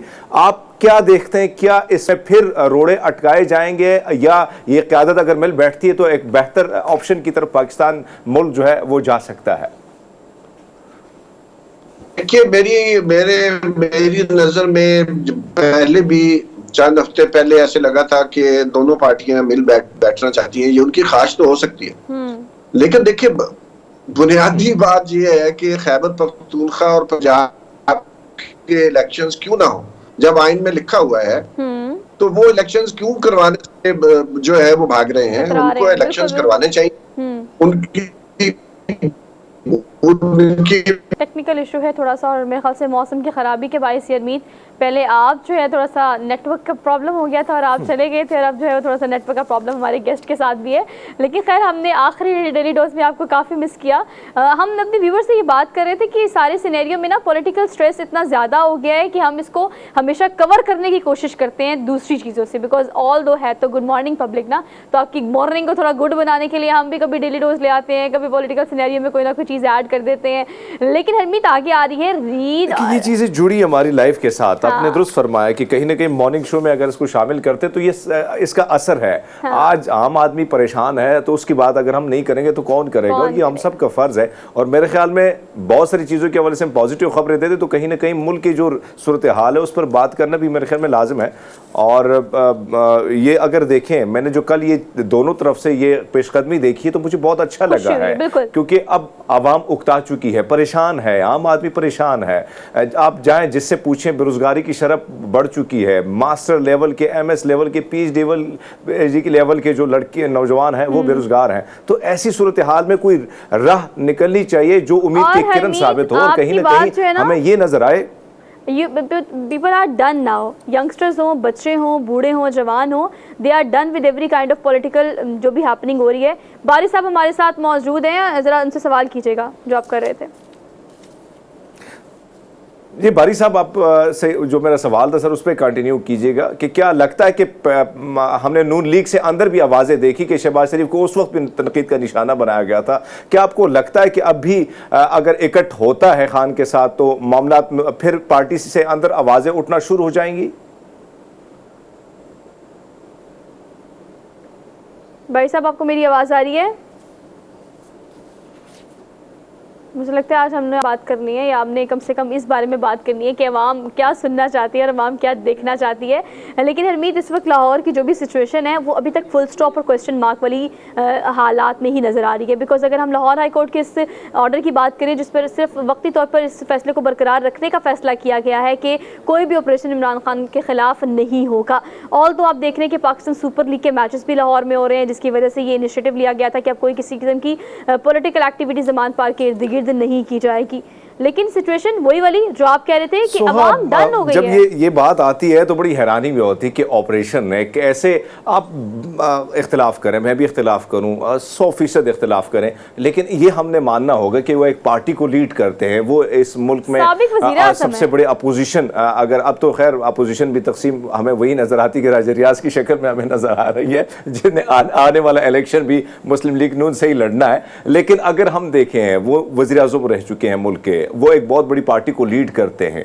आप इस किस्म से ऑपरेशन का होना जो दुनिया भर की, इसका नुकसान किसको हुआ? मुल्क को हुआ, मुल्क के MH को हुआ, कहीं ना कहीं रियासत की जो रिट है जो कायम रहनी चाहिए उसको हुआ। कहीं ना कहीं हमने ये देखा कि फ़ायदा भी सियासी तौर पर इमरान खान को हुआ। पूरी दुनिया में हम देख रहे हैं कि दुनिया के बड़े बड़े अखबार जो हैं वैसे भी वो एक इंटरनेशनल फिगर है, तो फिर ज़्यादा खबरें उन पर ही फोकस होती हैं। तो हमने देखा कि उसको एक फ़ायदा खान साहब को हुआ, और कहीं ना कहीं मजलूमत का एक कार्ड जो खान साहब खेलना चाह रहे थे उन्होंने भरपूर तरीके से खेला, और यहाँ पे भी उनको कामयाबी हुई। और हमने ये देखा कि बाकी चाहे वो जो बातें की जा रही थी कि हाँ शायद मौलाना फजल रहमान साहब भी कहा करते थे कि ज़मीन गर्म करेंगे तो तितलियाँ जो है इनका ठहरना मुश्किल हो जाएगा, लेकिन आज हम देख रहे हैं कि वही बर्गर बच्चे जिनके बारे में सोशल मीडिया पे भी खबरें गर्दिश करी थी वही डट के खड़े थे और बड़े ज़बरदस्त तरीके से वो दिफा कर रहे थे। मैं ये नहीं कहता कि ऐसा होना चाहिए कि कल कोई और ग्रो निकलेगा, कहीं कोई और होगा, लेकिन एक मुफाहमत का एक रास्ता होता है। मुफाहमत का रास्ता निकालने के लिए जो है बातचीत की जाती है, बिठाया जाता है, टेबल टॉक की जाती है, तब जाके एक रास्ता इख्तियार करके उस मामलात को हल करने की तरफ लेके जाया जाता है। लेकिन आप बयानात को देखें, इस किस्म से बयानात आ रहे हैं कि बंदा हैरान होता है। तो मेरे ख्याल में ये सूरत हाल जो है इस तरह अगर रहेगी तो फिर बैनुल-अक़वामी खबरों की जीनत हम बनेंगे। और तशवीश, सबसे बड़ी तशवीश जो है वो IMF को इस बात पे है कि मुल्क में कोई स्टेबिलिटी नहीं है। अगर मैंने किसी को लोन देना है तो मैं 10 दफा सोचूंगा कि इसके घर में क्या हालात हैं। भाई सारे बेरोजगार हैं या 3-4 भाई जो हैं वो इसका साथ दे रहे हैं, तो फिर जाके मैं कहीं ना कहीं लोन दूंगा किसी को। या आम आदमी भी यही सोचता रहता है। इसी तरह IMF की अगर मैं बात करूं तो वो भी यही देख रहा है कि पॉलिटिकल इंस्टेबिलिटी है, एक दूसरे के खिलाफ जो है खींचातानी जो है वो पहले से शुरू है। एक इलेक्शन का जो होना चाहिए मुनज़्ज़म तरीके से, आईनी तरीके से वो 90 दिनों में होना चाहिए, तो वहां पर भी तज़ब्ज़ुब सारी मामला जो है वो शिकार नजर आती हैं। तो ऐसे में IMF भी तमाशा देख रहा है। और आप डॉलर की प्राइस देखें, आप पेट्रोल की वही प्राइस जो 5 रुपए का गुज़िश्ता हफ्ते कम हुआ था वो पर लीटर, तो मरियम नवाज साहब मुबारकबाद दे रही थी, लेकिन परसों हमने फिर देखा फिर 5 रुपए बढ़े। तो ऐसी सूरत हाल में आप देखें कि जो मोटरसाइकिल पे चलने वाला है, जो रिक्शे चलाने वाला है, जो छोटी गाड़ी जिसके पास है, तो वो भी परेशान है। वो भी सोच रहा है कि मैं जो 400 रुपए लीटर में बाइक भरता था, पूरी टैंकी पूरा हफ्ता मेरे लिए गुजारा करती थी, आज वही जो है 1500 से 2000 तक पहुंच चुकी है। तो ये सारी सिचुएशन में परेशानी से आवाम को निकालना होगा और इकट्ठ होना होगा। जब मिल के बैठेंगे तो बहुत सारी चीजों के हल जो है वो निकल आएंगे। और हरमीत, इन सारी चीजों में ना एक चीज जिसको हम निगलेक्ट कर रहे हैं, वो किसी की जिम्मेदारी जो वो पूरी कर रहा है या नहीं कर रहा। मैं बात कर रही हूँ निगरान सेटअप की।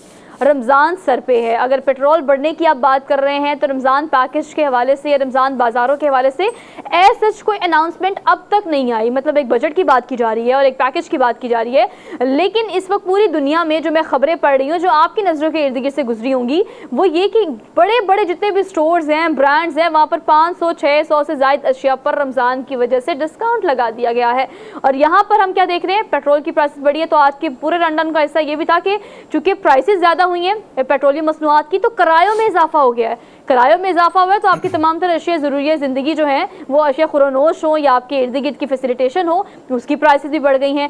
रमज़ान में अब कितना मुश्किल हो गया। मैंने परसों अपने बारे में खबर दी थी आपको कि मुझे भी किसी ने ऑफर की, तो आप अंदाज़ा लगा लें कि कितने बड़े लोग जो हैं, बड़े बड़े ताजिर, और उनके पीछे कौन होता है वो भी आपको मालूम है। तो ऐसे में यही इरादा किया जाता है कि अब रमज़ान आने वाला है, ज़ख़ीरा अंदोज़ी है जो है वो उरूज पर हो जाती है।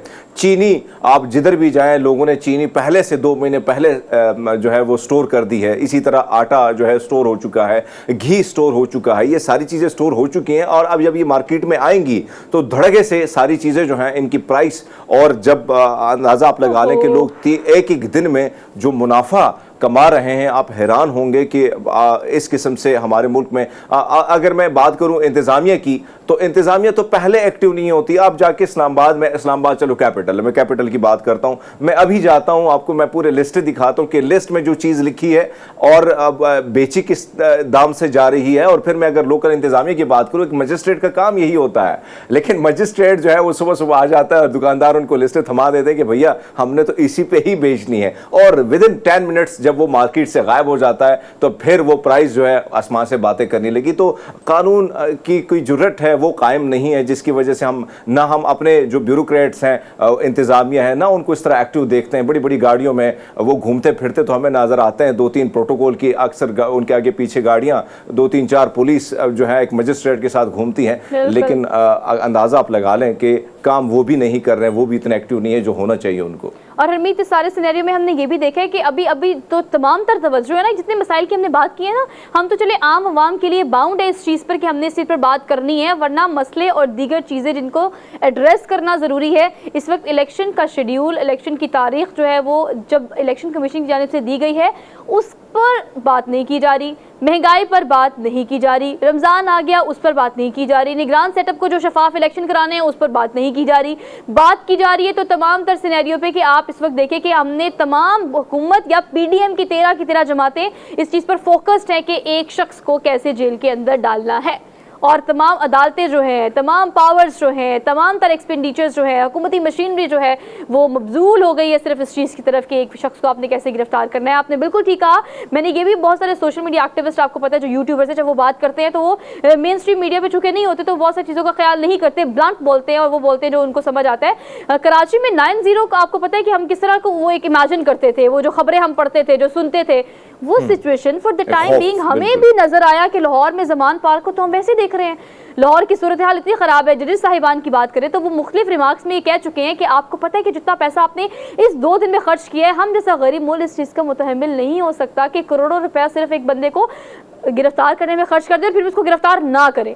लेकिन इस सूरत हाल में सोहा, आप ये अंदाजा लगा लें कि आप ये जब शेलिंग होती है, मैं तो फेस कर चुका हूं बहुत सारी चीजों को, तो आप तकरीबन 3-4 किलोमीटर दूर क्यों ना हो जहां से शेलिंग हो रही है, वहां फिर भी आपकी आंखों की जो जलन है, आपको छींक के आना, आपको तकलीफ होना, ये होता है, जरूर होता है। ऐसे ज़मान पार्क की मैं बात करूं, आसपास जो सोसाइटी है, जो लोग रहते हैं, उनके बच्चों को उनमें बीमार भी होंगे, किसी के डायलिसिस होंगे, कोई हार्ट का पेशेंट होगा, किसी को कैंसर होगा, कोई दूसरी बीमारी में बिल्कुल ठीक मुब्तला कह रहे हैं, होगा, इन सब चीजों लेकिन का हमारी ख्याल जो जो है वो रियासत कतई है वो तौर पर नहीं सोचती, कतई तौर और पर उन्होंने नहीं जिस किया तरह गया। शेलिंग की तो नुकसान तो आम शहरियों का हो रहा है। आम शहरियों का नुकसान हुआ है, उनकी इमलाक को नुकसान पहुंचाया है, हुकूमती मशीनरी को भी नुकसान पहुंचाया है। या हुकूमत के अगर बारे में बात की जाए तो एहलकार भी शदीद जख्मी हुए हैं। नुकसान अल्टीमेटली सबका हो रहा है, तो इस मामले को सॉर्ट आउट करना भी वक्त की अहम जरूरत है। हमने एक ब्रेक लेनी है, वापस आते हैं। Keep watching good morning public. Welcome back after the break. So basically we are in the second hour of the show, और आपको पता है कि सेकंड आवर में हमारी कोशिश ये होती है कि वो सेहत हो, स्पोर्ट्स हो, फैशन हो, या वो तमाम सेगमेंट जिस पर हम पॉलिटिकल एक्टिविटी से हट कर बात करते हैं उसको खास तौर पर अपने प्रोग्राम का हिस्सा बनाया जाए। ऑल्दो हमने शुरू में मैंने इस चीज़ के बारे में बात की, बल्कि प्रोग्राम का आगाज़ इस चीज़ से किया था कि कोविड-19 के केसेस जो हैं वो 4000 से भी ज़ायद हो चुके हैं पूरे पाकिस्तान में। तो ये एक अलार्मिंग सिचुएशन है। कोविड के बारे में हम बहुत बात करते हैं और बात करी जानी भी चाहिए, वो इसलिए की जानी चाहिए बिकॉज हम समझते हैं कि it's a part of our life now, तो we are living with the कोविड-19, लेकिन वो प्रिकॉशंस जो हमें सिखाई गई थी वो हम भूल गए हैं। अब उसकी वजह से इम्यून लोगों का बहुत ज़्यादा कमज़ोर हो गया है, जो कि कोविड का शिकार हुए हैं वो भी, और जो कोविड का शिकार हो रहे हैं वो भी। अगर हम कोविड की बात करते हैं तो दीगर ऐसे बहुत सारे अमराज हैं जो कि हम जिसके बारे में बहुत प्रोग्राम, बहुत सेशंस, बहुत अवेयरनेस क्रिएट कर चुके हैं, लेकिन अब दोबारा से ज़रूरत है इस बात की, बिकॉज केसेस जो हैं वो दूसरी बीमारियों की भी बढ़ते चले जा रहे हैं। मैं आज बात करूंगी स्पेसिफिकली प्रोग्राम में HIV की, यानी एड्स। खास तौर पर ये तादाद अब सिंध में देखा जा रहा है। महकमे सिंध की जानिब से और वजारत सेहत की जानिब से कुछ फैक्ट एंड फिगर सामने आए हैं। 164 बच्चे जो हैं वो पिछले 1 साल में HIV से मुतासर हुए हैं, और अगर पिछले 4 साल के रिकॉर्ड की बात की जाए तो ये तादाद 324 हो गई है, और ये तादाद बच्चों के जा बहक होने की है। वालिदैन को, बड़ों को, बच्चों को इस हवाले से कितना अवेयर होना चाहिए, हमें कौन से प्लेटफॉर्म्स इस हवाले से इस्तेमाल करने चाहिए ताकि हम लोगों को एजुकेट या अवेयर कर सकें, इस पर आज के प्रोग्राम में डिटेल में बात करेंगे। और तो बात करने के लिए डॉक्टर फारूक हमारे साथ स्टूडियोज में मौजूद हैं।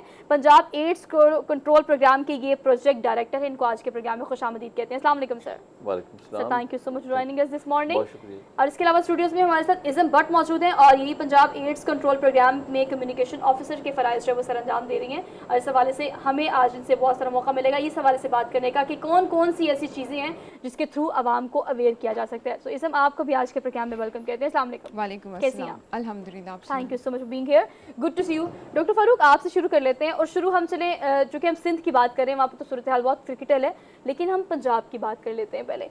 पंजाब में सूरत हाल बहुत सारे अस्पतालों में, डॉक्टर्स में, ख़ासतौर पर अगर हम घर की बात की जाए तो ऐसी कौन सी चीज़ें हैं जिनको फ़ौरी तौर पर एड्रेस करना चाहिए अगर आपको लगता है कि ये मसाइल या सिम्टम्स HIV के आपको होना शुरू हो गए हैं? अगर सिम्टम्स नहीं भी हैं, जेनेरिकली आपको लगता है टेस्ट कराना कितना ज़रूरी है? सबसे पहले तो आपका बहुत शुक्रिया, आपने हमें मौका दिया हमारे एड्स कंट्रोल प्रोग्राम को।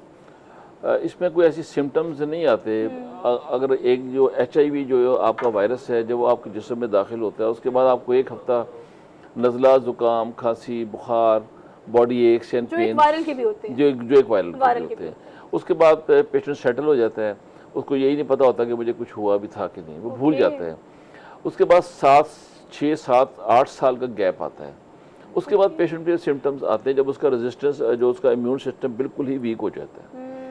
फिर वो हमारे पास आता है कि जी मेरा वज़न कम हो रहा है, सडन लॉस ऑफ वेट होगा, वो उसको लूज मोशन स्टार्ट हो जाएंगे, बुखार आ जाएगा, मुख्तलिफ बीमारियाँ उस पर हमला करना शुरू कर देंगे क्योंकि इम्यूनिटी ख़त्म होगी उसकी, खत्म हो गई है बिल्कुल।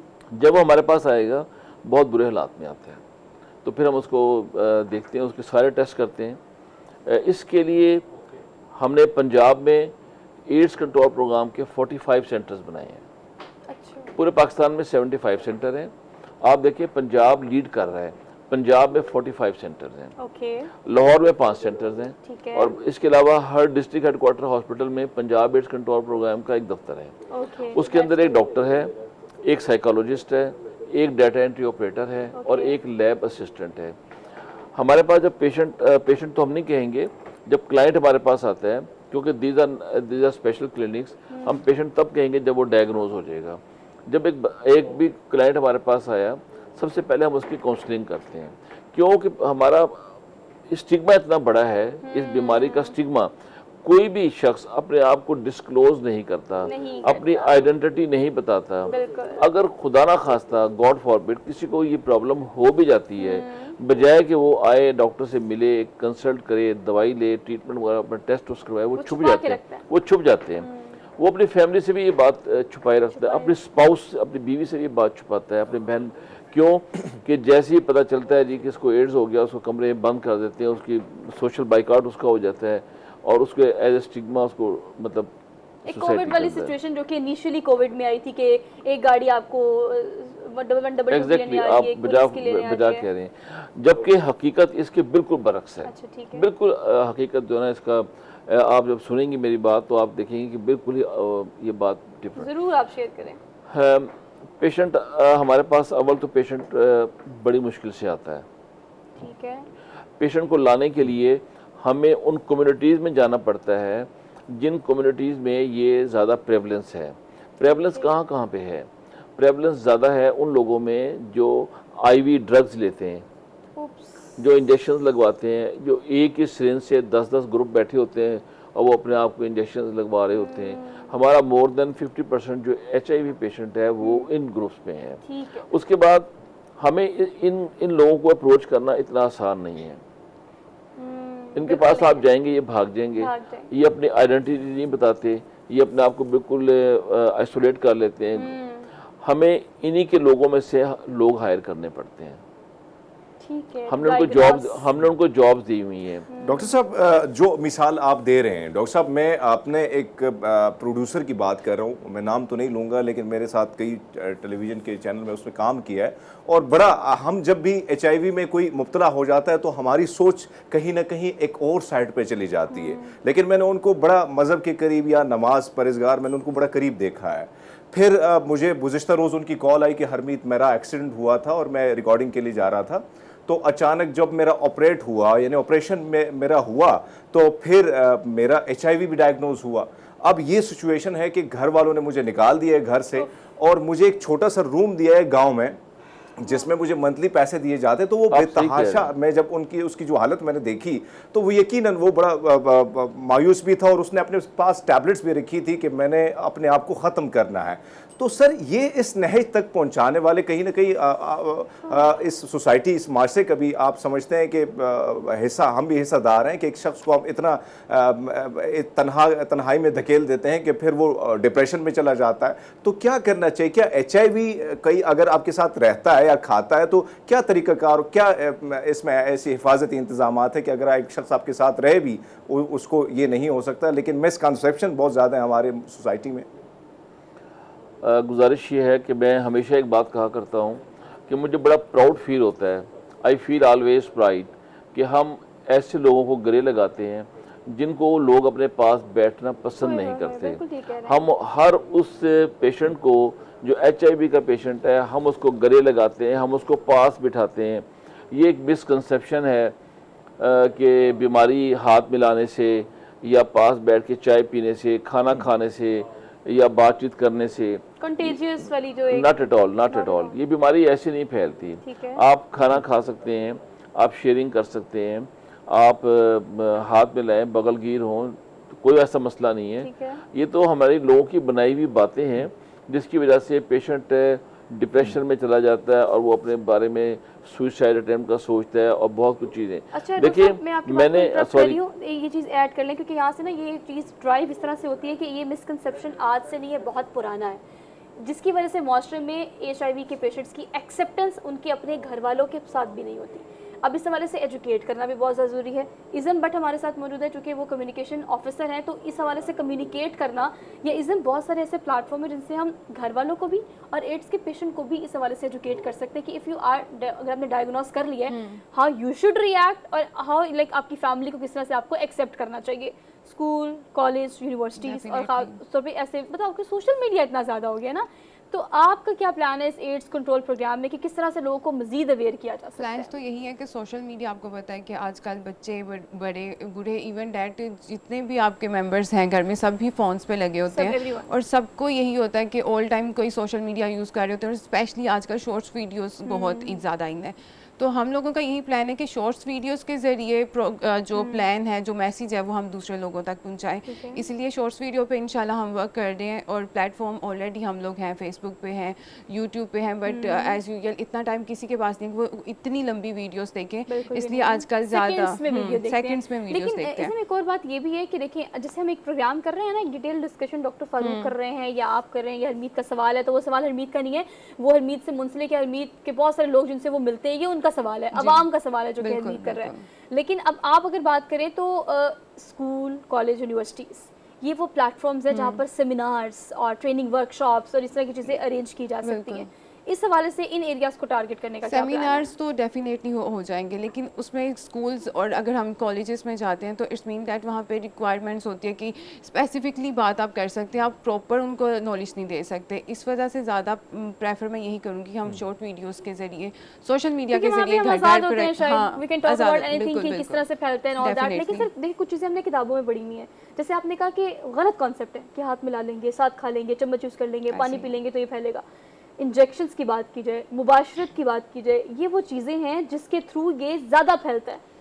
ये एक मिसकंसेप्शन है ये भी ना। मैंने आपको बताया मैक्सिमम जो मोड ऑफ सेपरेशन है ना, वो है इसका इंजेक्टेबल ड्रग्स, मतलब more than 50%। Okay, more than 50%। और उसके बाद है जो सेक्सुअली ट्रांसमिटेड बीमारी, ये है less than 20%। Okay, female sex worker में ये चीज़ कम है, मेल सेक्स वर्कर में ये चीज़ थोड़ी सी ज़्यादा है, ओके, ट्रांसजेंडर्स में थोड़ा सा और ज़्यादा है। ठीक है। ये जो ग्रुप्स हैं जिनको हम डील कर रहे हैं, ये मैं उनकी बात कर रहा हूँ। हम जनरल पॉपुलेशन को स्क्रीन नहीं करते, हम ये 5-7 ग्रुप्स हैं जिनमें इनकी प्रोबेबिलिटी, इनकी प्रेवलेंस ज़्यादा होती है। आईवी ड्रग यूजर्स आ गए, ट्रांसजेंडर्स आ गए, फीमेल सेक्स वर्कर्स और मेल सेक्स वर्कर्स और ट्रकर्स।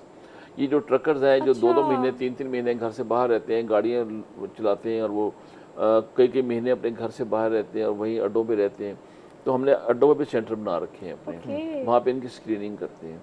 सर ये बड़ी अहम बात है कि कंट्रोल सेंटर पंजाब एड्स। जी हरमीत कंटिन्यू करें। जी डॉक्टर साहब, आपसे जानना चाहूँगा, जब भी क्योंकि उमूमन हम ये भी देखते हैं कि इस किस्म की बीमारी का नाम भी थोड़ा सा हमें कहीं ना कहीं हम सोच में मुब्तला हो जाते हैं, लेकिन फिर इसका जो ट्रीटमेंट है इसके हवाले से लोग सोचते हैं कि शायद बहुत महंगा होगा। नहीं, इसके बारे में आप क्या कहते हैं कि ट्रीटमेंट का तरीकाकार क्या है? मैं आपको एक मैसेज देता हूँ, एक बड़ा खूबसूरत मैसेज है मेरी तरफ से जी, कि हमें बीमारी से नफरत करनी है, हमें मरीज से नफरत नहीं करनी है। Very good. Hate the disease not the person, एक बात। नंबर 2 बात, ये मर्ज इसकी दवाई आपको मेडिकल स्टोर से नहीं मिलेगी, बाहर किसी दुकान से, किसी क्वैक से दवाई नहीं मिलेगी। ये मेडिसिन हम आपको देंगे, ये लाइफ लॉन्ग मेडिसिन है, ये 1000 की है, 10 की है, लाख की है, 2 लाख की है, हम इसको फ्री देंगे। हम कैसे दे रहे हैं? हमें ग्लोबल फंडिंग के जरिए दवाई यूनाइटेड नेशन डेवलपमेंटल फंड जो है ना, UNDP प्रोग्राम जो है, वो थ्रू ग्लोबल फंड हमें देती है। really तमाम टेस्ट, जितने भी इसके टेस्ट 25-25 हज़ार रुपये का PCR है, वो हम फ्री ऑफ कॉस्ट करते हैं और हर 3 महीने के बाद करते हैं। हमारे हर सेंटर पे ये सहूलत अवेलेबल है। हमारे 45 सेंटर है पंजाब में, बाकी पाकिस्तान में टोटल 75 हैं। 10-10 सेंटर लगा लें, 10 सिंध में, 10 बलूचिस्तान में, 10 KPK में, वहाँ अभी बहुत ज़्यादा काम होने की ज़रूरत है। इसमें मेडिसिन फ्री है, काउंसलिंग पेशेंट की फ्री है, टेस्ट पेशेंट की फ्री है, और इम्पॉर्टेंट चीज़, आप शादी कर सकते हैं, आप बच्चा पैदा कर सकते हैं।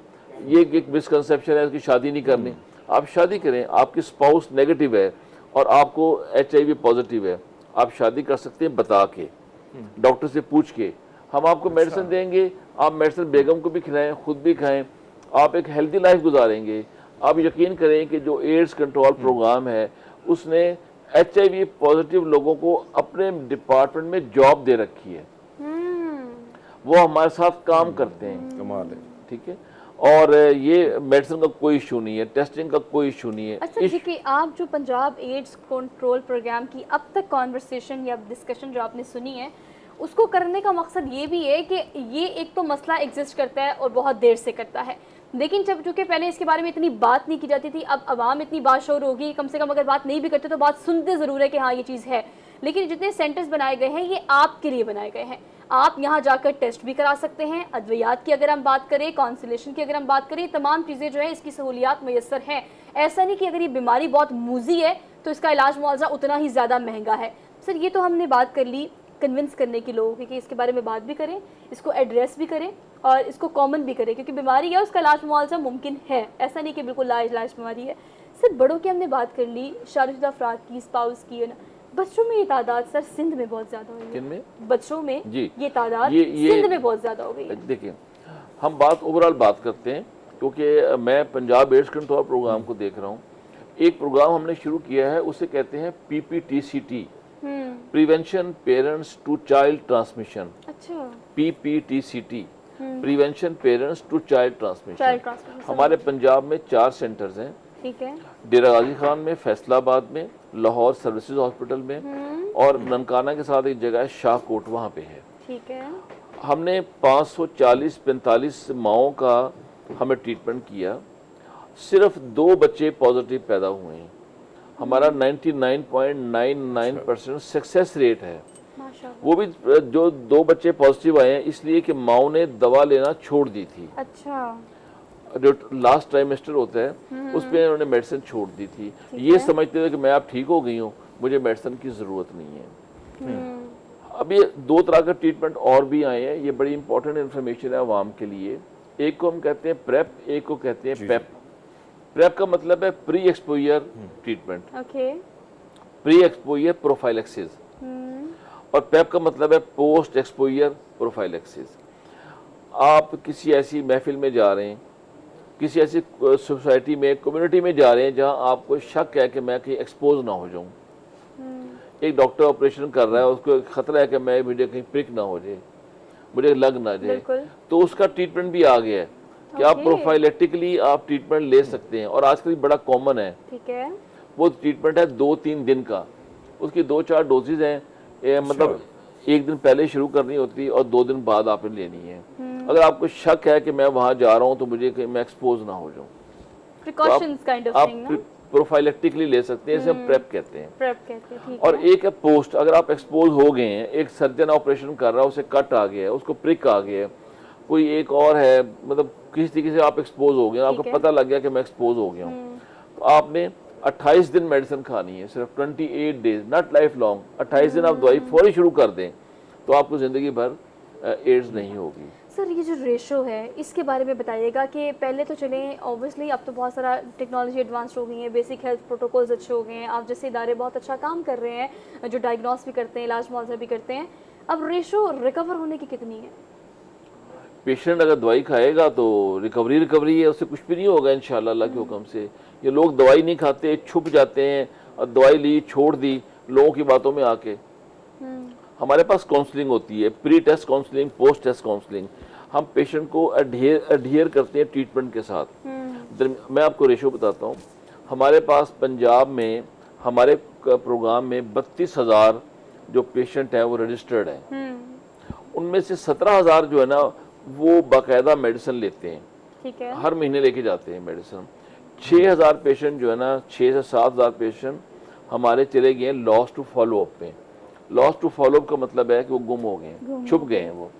हमारे पास उनके फ़ोन नंबर हैं, हमारे पास उनके एड्रेसेस हैं, हमने लोगों को जॉब दे रखी है, वो उनके घरों में जाते हैं, उन्हें फ़ोन करते हैं, उनको ट्रेस करते हैं, but they are not interested. नहीं, उनको हम ले आते हैं वापस, हम उनकी काउंसलिंग करते हैं, कुछ लोगों को हम ले आते हैं, हम कामयाब होते हैं।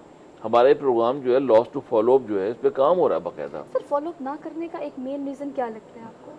मतलब स्टिग्मा। एक बंदा ठीक हो रहा है, वो लगता है कि ठीक हो गया हूँ तो नहीं लेना चाहिए जी। जब वो पेशेंट है कि सिम्टम्स Recovery खत्म की हो जरूरत जाते हैं है। ना, वो कहता है मुझे जरूरत ही नहीं दवाइयों की, लेकिन वो एग्जिस्ट कर रहा होता है अंदर, मतलब प्रॉपर डायग्नोसिस जी। के ये बाद जो जरासीम है ये आपके जिस्म में से नहीं निकलेगा till through death, out your life till death till that, ये मतलब जरासीम इसलिए रहेगा। ओके, इसका जो वायरल लोड है हम वो कम वायरल लोड को कम कर देंगे। और इसका तरीका इलाज भी यही है।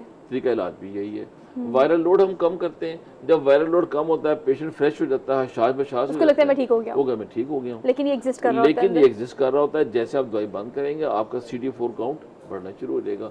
एक CD4 काउंट है, ये हमारे लिम्फोसाइट्स वगैरह है, ये हम चेक कर रहे होते हैं हर 3 माह के बाद, वो बताता है हमें कि पेशेंट कहाँ खड़ा है। अच्छा सर, एक तो पेशेंट हो गया जिसको सिम्टम हुए, डायग्नोस हुआ, इलाज मुआवजा हो रहा है, आपने उसको फॉलोअप के लिए जो लॉस्ट वाले उनको ढूंढा, आपका एक पूरा सिस्टम है जिसको आप चला रहे हैं। एक आम ले मैन फॉर एग्जांपल हरमीत है, मैं हूँ, अब ऐसा है कि ये सीज़न चेंज होता है तो वायरल भी हो जाता है, बहुत सारे इन्फेक्शंस भी हो जाते हैं, हम उसे बड़ा फॉर ग्रांटेड लेते हैं। बिकॉज ऑफ कोविड-19 भी चले, कोविड हुआ तो उसके बाद इम्यून बहुत कमज़ोर हो गया, कोई बीमारी भी है, कोई छोटी बीमारी भी है तो वो डबल इंटेंसिटी के साथ आप पे अटैक करती है, तो हमें लगता है कि यार ये कोई कॉमन चीज़ें ठीक हो जाएंगी, एंटीबायोटिक खाएंगे ठीक हो जाएंगे।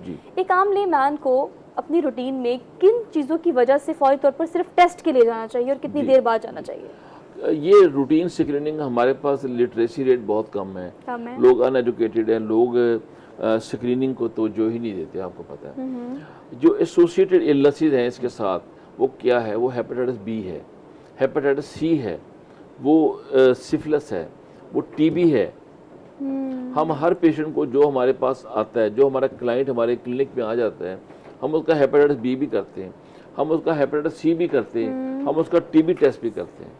और अगर उसको टीबी नेगेटिव आ गया है, हम उसको टीबी प्रोफाइलेक्टिक ट्रीटमेंट देते हैं। क्योंकि हमें पता है कि इसका इम्यून सिस्टम वीक है और इस पे टीबी ने हमला करना है, हम उसको पहले ही प्रोफाइलेक्टिक ट्रीटमेंट देना शुरू कर देते हैं। एक इम्पॉर्टेंट बात जो मैं आपको बताना चाह रहा था, पाकिस्तान में पंजाब में पहली बार हमारे मोहसिन नकवी साहब जो हमारे चीफ मिनिस्टर हैं, उनके वीएन के मुताबिक हमारे वजीर डॉक्टर जमाल नासिर साहब primary and secondary health care के, और हमारे जो सेक्रेटरी हैं अली जान खान साहब, ये उन सबका वीएन है। हमने पंजाब में 43 जेल्स हैं, जेल्स में हमने स्क्रीनिंग का आगाज़ कर दिया है।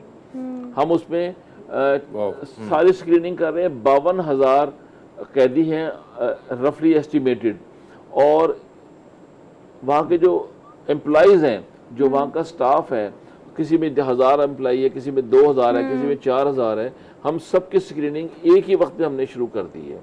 इसका सारा एक्सपेंडिचर गवर्नमेंट ऑफ पंजाब उठा रही है। जेल के ऊपर किसी किस्म का कोई लोड नहीं है। ठीक है। इसमें हम क्या कर रहे हैं? इसमें हम HIV का टेस्ट कर रहे हैं, स्क्रीनिंग कर रहे हैं, हेपेटाइटिस बी कर रहे हैं, हेपेटाइटिस सी कर रहे हैं, और हम इसमें TB का कर रहे हैं। TB का हम हमारी मोबाइल वैन्स जो हैं वो अंदर गई हुई हैं जेल के अंदर, वहाँ पे हम चेस्ट एक्सरे करते हैं और जीन एक्सपर्ट करते हैं। जीन एक्सपर्ट एक ऐसा टेस्ट है TB की डिटेक्शन के लिए 10-15 हज़ार रुपये का टेस्ट होता है और फ्री ऑफ कॉस्ट कर रहे हैं। हमारा HIV का PCR 25,000 रुपये का है, वो हम फ्री कर रहे हैं।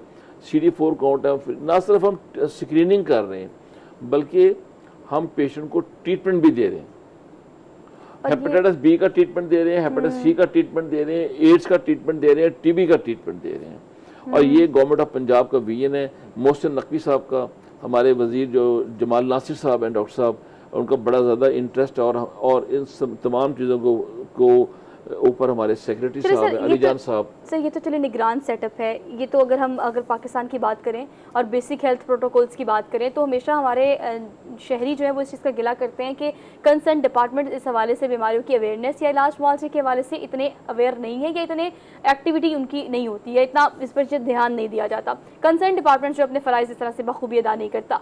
लेकिन उसके बावजूद भी इस तरह के जो इदारे हैं जो आपको फैसिलिटेट नहीं कर रहे हैं, आपको एजुकेट भी कर रहे हैं, आपको शोर भी दे रहे हैं, आपको इलाज मुआवजा भी दे रहे हैं, एक्सपेंस भी उठा रहे हैं, बशर्त ये कि आपको सिर्फ पता होना चाहिए कि आपने किस डायरेक्शन में जाना है। एक रेगुलर चेकअप कराना बहुत ज़्यादा ज़रूरी है, ऑल दो कि आपको कोई सिम्टम है या नहीं है। ज़िंदगी की ज़मानत यही है कि आपको अपनी सेहत का ख्याल रखना चाहिए, और अगर आप सेहतमंद और तवाना है भी तो बहुत सारे ऐसे केसेस डायग्नोस होते हैं जो कि बिल्कुल ठीक होते हैं, लेकिन उनके अंदर ये बीमारी एग्जिस्ट भी कर रही होती है, प्रिवेल भी कर रही होती है, डैमेज भी कर रही होती है, और इसका रिवर्स बहुत ज़्यादा मुश्किल हो जाता है। सो टाइमली आफ्टर 3 मंथ्स और 6 मंथ टेस्ट के लिए ज़रूर जाएँ, वो HIV का हो या कोई भी टेस्ट हो, क्योंकि आजकल आपको पता है कोविड के बाद चीज़ें बहुत ज़्यादा ख़राब हो गई हैं, हमारा इम्यून बहुत ख़राब हो गया है, तो ये ख्याल आपको रखना है। ये सेगमेंट करने का मकसद भी ये था कि आपको इस हवाले से अवेयर किया जाए कि अपनी सेहत का ख्याल रखें। Doctor Farooq thank you so much, बहुत प्रोडक्टिव आपसे डिस्कशन रही, इसमें थैंक यू सो मच। और हमने एक ब्रेक लेनी है, ब्रेक के बाद वापस आते हैं। Keep watching good morning public.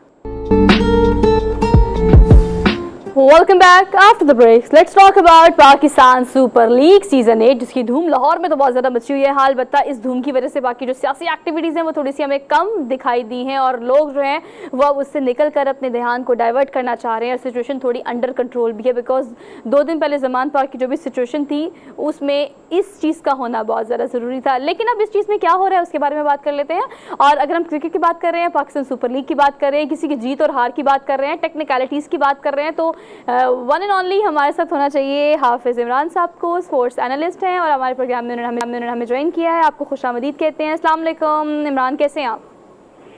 वालेकुम अस्सलाम, बहुत शुक्रिया जी। Thank you so much. Good morning, good morning. अब ये बता दें हमें कि अब हमने जो अनप्रेडिक्टेबल बहुत सारी प्रेडिक्शंस कर दी थी, उसमें पेशावर ने क्या एक्स्ट्रा ऑर्डिनरी परफॉर्मेंस दिखाई। आप सोचे इस्लामाबाद यूनाइटेड को ही आउट कर दिया गेम से पूरी, यानी सीजन से ही। लेकिन अब आप क्या देखते हैं मजीद आगे जो प्ले ऑफ चलने वाले हैं या होने वाले हैं, क्या प्रेडिक्ट करते हैं? देखिए, कल गलतियां की इस्लामाबाद यूनाइटेड ने और उन्हें उसका फिर खुमियाजा भुगतना पड़ा है। कॉलिन मुनरो जैसे बल्लेबाज जो कि इस पूरे टूर्नामेंट में बहुत अच्छा खेलते हुए आ रहे थे और जितनी भी तेज रन किए हैं उन्होंने इस्लामाबाद के लिए, वो कोई दूसरा बल्लेबाज उनकी तरफ से उतना नहीं कर पाया है। जब टॉप ऑर्डर में आपके पास एक ऐसा बैट्समैन मौजूद हो तो फिर आप उसका गैर जरूरी तौर पर बैटिंग ऑर्डर चेंज करें एक नॉकआउट मैच का अपने लिए, तो फिर आप किसी दूसरे को उसका इल्ज़ाम तो नहीं दे सकते।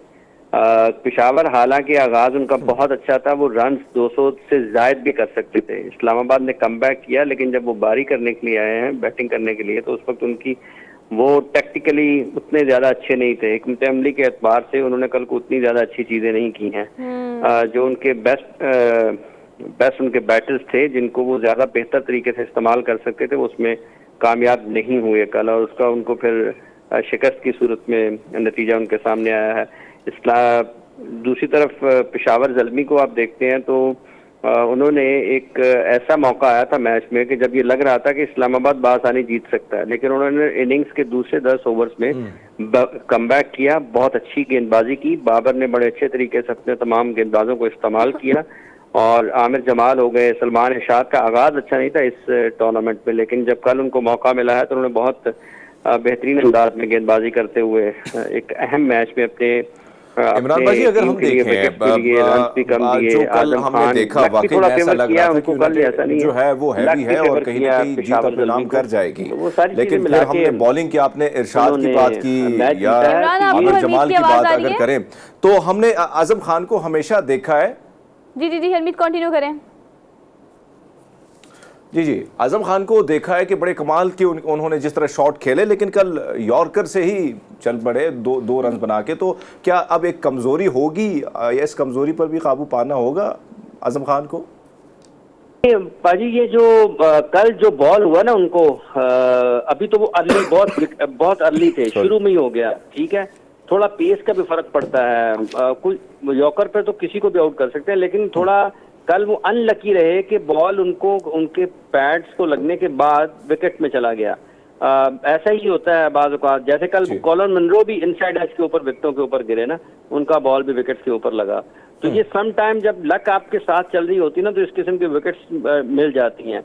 वो अच्छा खेलते हैं आजम, उनके पास शॉट्स अच्छे हैं, वो ज़्यादा रेंज है उनके पास शॉट्स की, और वो मुखालिफ टीम के बॉलर्स को उड़ाने की भरपूर सलाहियत रखते हैं। ये कुछ ऐसी चीज नहीं है कि जिसके ऊपर कोई उनको मतलब वो खास। इमरान भाई, एक और चीज जो हमने देखी कल, आपने देखा कि टॉस जीता शादाब ने, फिर उसने कहा कि पूरे ये जो नजरिया हमने बनाया कि पहली जिसको पारी मिलती है ये टॉस जीता है और बैटिंग करता है वही जीता है। ये बताएगा, हम तो दुआएं भी कर रहे हैं, होप फॉर गुड, और हम लोग, हमारी विशेस भी बहुत सारी टीम्स के साथ है। जो आउट हो गई वो तो आउट हो गई, लेकिन जो भी मैच में है, let's talk about all Lahore के साथ खास है। लाहौर का देखिए, मैंने सवाल नहीं किया अभी, उम्मीद बाजी को पता है, मैंने लाहौर कल आपने देखा कि क्राउड कम था। हाँ। तो अगर तो आप स्टेडियम भरना चाहते हैं फाइनल में भी, तो फिर तो आपको लाहौर में फाइनल देखना पड़ेगा।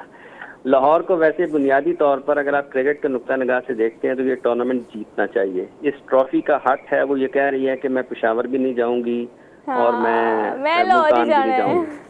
मैं लाहौर नहीं, मैं मुल्तान नहीं जाऊंगी। वैसे कमाल कर रहे हैं सर। एक मुझे फील ये आती है कि शायद एक फील मुझे ये आती है कि ये ऐसा ना हो कि लाहौर और मुल्तान रह जाए और पेशावर ट्रॉफी जीत जाए। मतलब जिस तरह से लक उनकी साइड पे फेवर कर रही है ना, तो कुछ अनयूजुअल चीजें हो जाती हैं। सर पाजी, इमरान पाजी, एक और चीज हमने जितना भी देखा, बहुत सारे ऐसे बॉलर हमारे सामने हैं, खासकर आपने अभी सलमान इरशाद की बात की, जमान की अगर बात करें तो इनके बारे में ये कहा जाता है कि मुस्तकबिल में या ये इनमें वो चीज दिख रही है जिस तरह हम मिलेंगा में देखा है हमने, टिकाऊ कैसा है, 6 की 6 गेंदें कैसी फेंकनी है। इस पर आप क्या कमेंट्स करेंगे बाजी? टीम में अगर ये आ जाते हैं तो फिर कितने खतरनाक साबित होंगे ये? सलमान का आगाज बहुत अच्छा था, उनकी कारकर्दगी में ना एक आपको नजर आता है कि वो एक जगह पर रुक गए हैं, लेकिन जमान जो हैं वो न सिर्फ नया बॉल अच्छा करते हैं बल्कि वो पुराना बॉल भी अच्छा करते हैं। सलमान को आप देखते हैं कि उनको डेथ ओवर्स में इस्तेमाल किया जाता है, तो ये दोनों बहुत खुशाइंद है। जमान तो खैर पाकिस्तान की टीम में भी चले गए हैं और उनको पिछले साल और इस साल की मुसलसल कारकर्दगी की को देखते हुए ये ज़्यादा उनको फ़ायदा हुआ कि वो पाकिस्तान टीम के लिए भी उनका नाम आया है। जब हारिस को मौका आराम दिया गया, शाहीन नहीं खेल रहे हैं, तो फिर ये इनके लिए खुशकिस्मती है कि इनको पाकिस्तान की तरफ से खेलने का मौका मिल रहा है। जहाँ तक ताल्लुक इन दोनों का है, देखें एक कंपटीशन है, मुसाबकत की फिजा है, लेकिन आप ये देखें कि सलमान के ऊपर जो बर्तरी है ज़मान पूरा टूर्नामेंट खेले हैं, पूरा टूर्नामेंट खेले हैं। सलमान को शुरू में मौका मिला, रन उनको हुए, बॉलिंग उन्होंने नहीं कर पाए, वो बाहर बैठे, ड्रॉप हुए, अब आए हैं नॉकआउट स्टेजेस के ऊपर वापस। तो जल्मी के लिए उनको खुशकिस्मती ये जल्मी किया है कि वो बड़े राइट टाइम के ऊपर उन्होंने परफॉर्म कर दिया उनके लिए।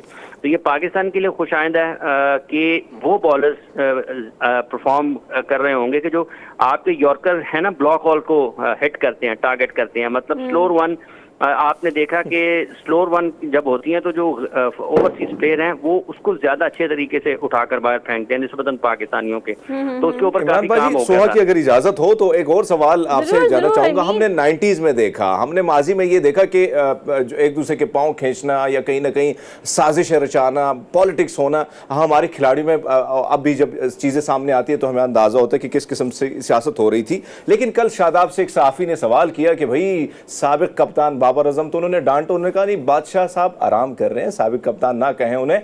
तो इस चीज को आप कैसे देखते हैं कि कहीं ना कहीं यूनिटी नजर आ रही है आपको? सर एक मजे की बात तो है वैसे। मेरा ये ख्याल है कि वो फॉर्मर कैप्टन है ही नहीं। अच्छा, वो फॉर्मर कैप्टन नहीं है। फॉर्मर कैप्टन वो इस तरीके से होंगे कि पाकिस्तान क्रिकेट बोर्ड उनको हटा देता है कि हम इनको हटा दिया है और उनकी जगह पर हमने शादाब को कप्तान बना दिया है। वो पाकिस्तान के कप्तान हैं। अगर टेस्ट मैचेस में भी, वनडे मैचेस में भी और T20 मैचेस में भी। फॉर्मर कैप्टन उनको उस वक्त कहा जाए कि जब वो ऑल फॉर्मेट पाकिस्तान की कप्तानी छोड़ दें, ये बोर्ड उनको हटा दे। वो एक मुतबादल निज़ाम के तौर पर शादाब को इन 3 मैचेस के लिए कप्तान बनाया गया है। तो बाबर का नाम लिए बगैर भी आप पूछ सकते हैं कि आप इस सीरीज को कैसे देखते हैं, या आप अपने कप्तान, पाकिस्तान के कप्तान का और आपका मैच सवाल ही गलत था। देखते हैं। ये एक और चीज है। दूसरा ये कि खिलाड़ियों में आपस में वो एक दूसरे को सपोर्ट करते हैं, जो कि अच्छी चीज है, क्योंकि सारा साल हम घर में उतना इकट्ठा नहीं रहते हैं जितना वो पाकिस्तान टीम के लिए खेलते हुए दुनिया भर में सफर करते हैं तो इकट्ठा रहते हैं। तो खिलाड़ियों का आपस में इत्तेहाद और मोहब्बत का रिश्ता ये बिल्कुल ठीक है, लेकिन किसी भी तरीके से ये जो उनकी पेशावराना जिम्मेदारियां हैं वो उसके ऊपर गालिब नहीं आना चाहिए, हावी नहीं होना चाहिए। क्योंकि खिलाड़ी आते हैं जाते हैं, खिलाड़ी अच्छा खेलते हैं, खिलाड़ी बुरा खेलते हैं, खिलाड़ी ठीक कप्तानी करते हैं, खिलाड़ी गलत कप्तानी करते हैं, अच्छे फैसले करते हैं, गलत फैसले करते हैं। अच्छा। तो एक टाइम जरूर आता है कि जब सब ने चले जाना होता है। तो मेरा मानना यह है कि आप बिल्कुल एक दूसरे को सपोर्ट करें, ये बहुत अच्छी चीज है, एक दूसरे का साथ दें, बहुत अच्छी चीज है। लेकिन किसी भी मरहले के ऊपर, किसी भी मौका पर ये नहीं होना चाहिए कि आपकी जो मोहब्बत है या आपका ताल्लुक है वो पाकिस्तान की टीम की कारकर्दगी में बेहतरी में रुकावट पैदा कर सकता हो। ये शादाब ने जिन ख्यालात का इजहार किया है, जिस तरीके से उन्होंने अपने उनके साथ उनकी इज्जत में इजाफे का बायस बने हैं कि एक चीज आपको नजर आती है कि खिलाड़ी एक दूसरे को सपोर्ट करते हैं और ये बेहतर खेल के लिए, बेहतर नताइज के लिए, आपके ड्रेसिंग रूम को बेहतर करने के लिए एक हैप्पी टीम का जो कॉन्सेप्ट है ये उसकी रिफ्लेक्शन है कि वो हैप्पी टीम है, भले वो टीम में है या नहीं है। वो और टीम इमरान आप एक बात बिल्कुल ठीक कर रहे हैं, ये यूनिटी जो है यही आपको सक्सेस की तरफ लेके जाती है और ये स्ट्रैटेजी भी मेरे ख्याल से यही होनी चाहिए। लेकिन इसमें जरा जाते जाते कमेंट कीजिएगा कि सारे सिनेरियो में जब जीत होती है या तो वक्त अच्छा बुरा होता है या किस्मत आप कभी साथ होती है कभी साथ नहीं होती।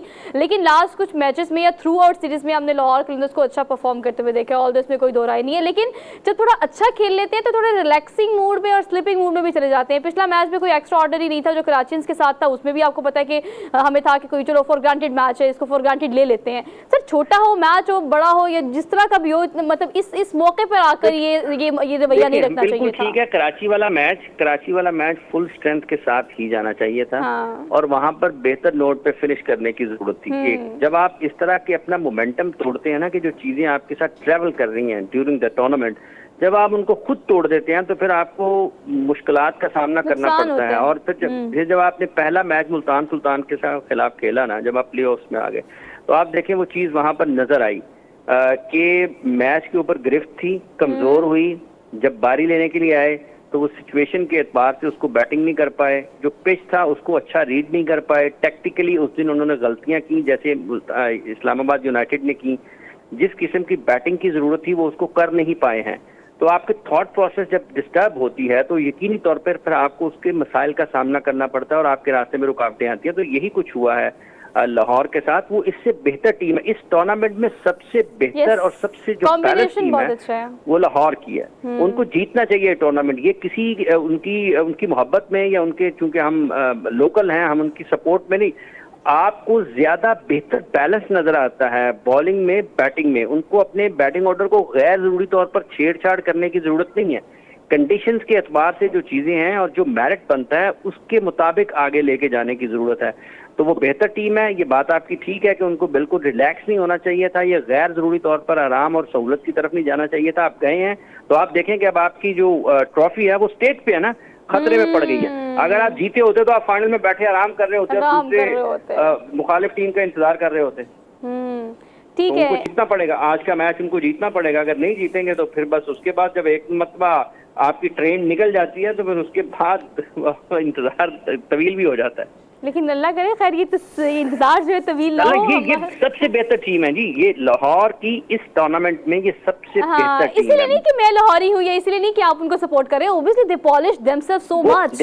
आप देखें कि हारिस रऊफ एक, शाहीन आफरीदी दो, जमान खान तीन, ये तीनों पाकिस्तान के। राशिद खान दुनिया का बेहतरीन लेग स्पिनर है, ठीक है। सिकंदर रजा 5, उसके बाद डेविड विजय 6, हुसैन तलत 7, 7 बॉलर्स के साथ खेल रहे हैं वो। आप उसके बाद ताहिर बेग को ले लें, अब्दुल्ला शफीक को दे लें, फखर जमान को ले लें, आप उनको सैम बिलिंग्स को देख लें। अब मतलब बॉलिंग बैटिंग में भी आप सिकंदर रजा हैं, डेविड विजा हैं, राशिद खान है, मतलब उनके पास एक से बढ़ के एक बल्लेबाज मौजूद है। जितने नाम आपने लिए हैं ना वो सारे के वो है जो कि बेस्ट कॉम्बिनेशन के तौर पर लाहौर कलंदर्स की टीम के तौर पर सामने आते हैं। ऑल दो जो मैचेस हो चुके हैं वो तो हो गए, उसका रिजल्ट आपके सामने, लेकिन जो मैचेस होने जा रहे हैं उसके अंदर जितनी भी टीम्स हैं उनको गुड मॉर्निंग की पब्लिक की तरफ से बेस्ट ऑफ लक। अब लेनी है आपसे हमें इजाजत, इंशाल्लाह आपसे मंडे को मुलाकात करेंगे नए टॉपिक नए इश्यूज के साथ। Happy weekend from my side, weekend बहुत एंजॉय करें, अपना बहुत सारा ख्याल रखिए और अपने से मुंसलिक लोगों का भी ख्याल रखिएगा। अल्लाह हाफिज।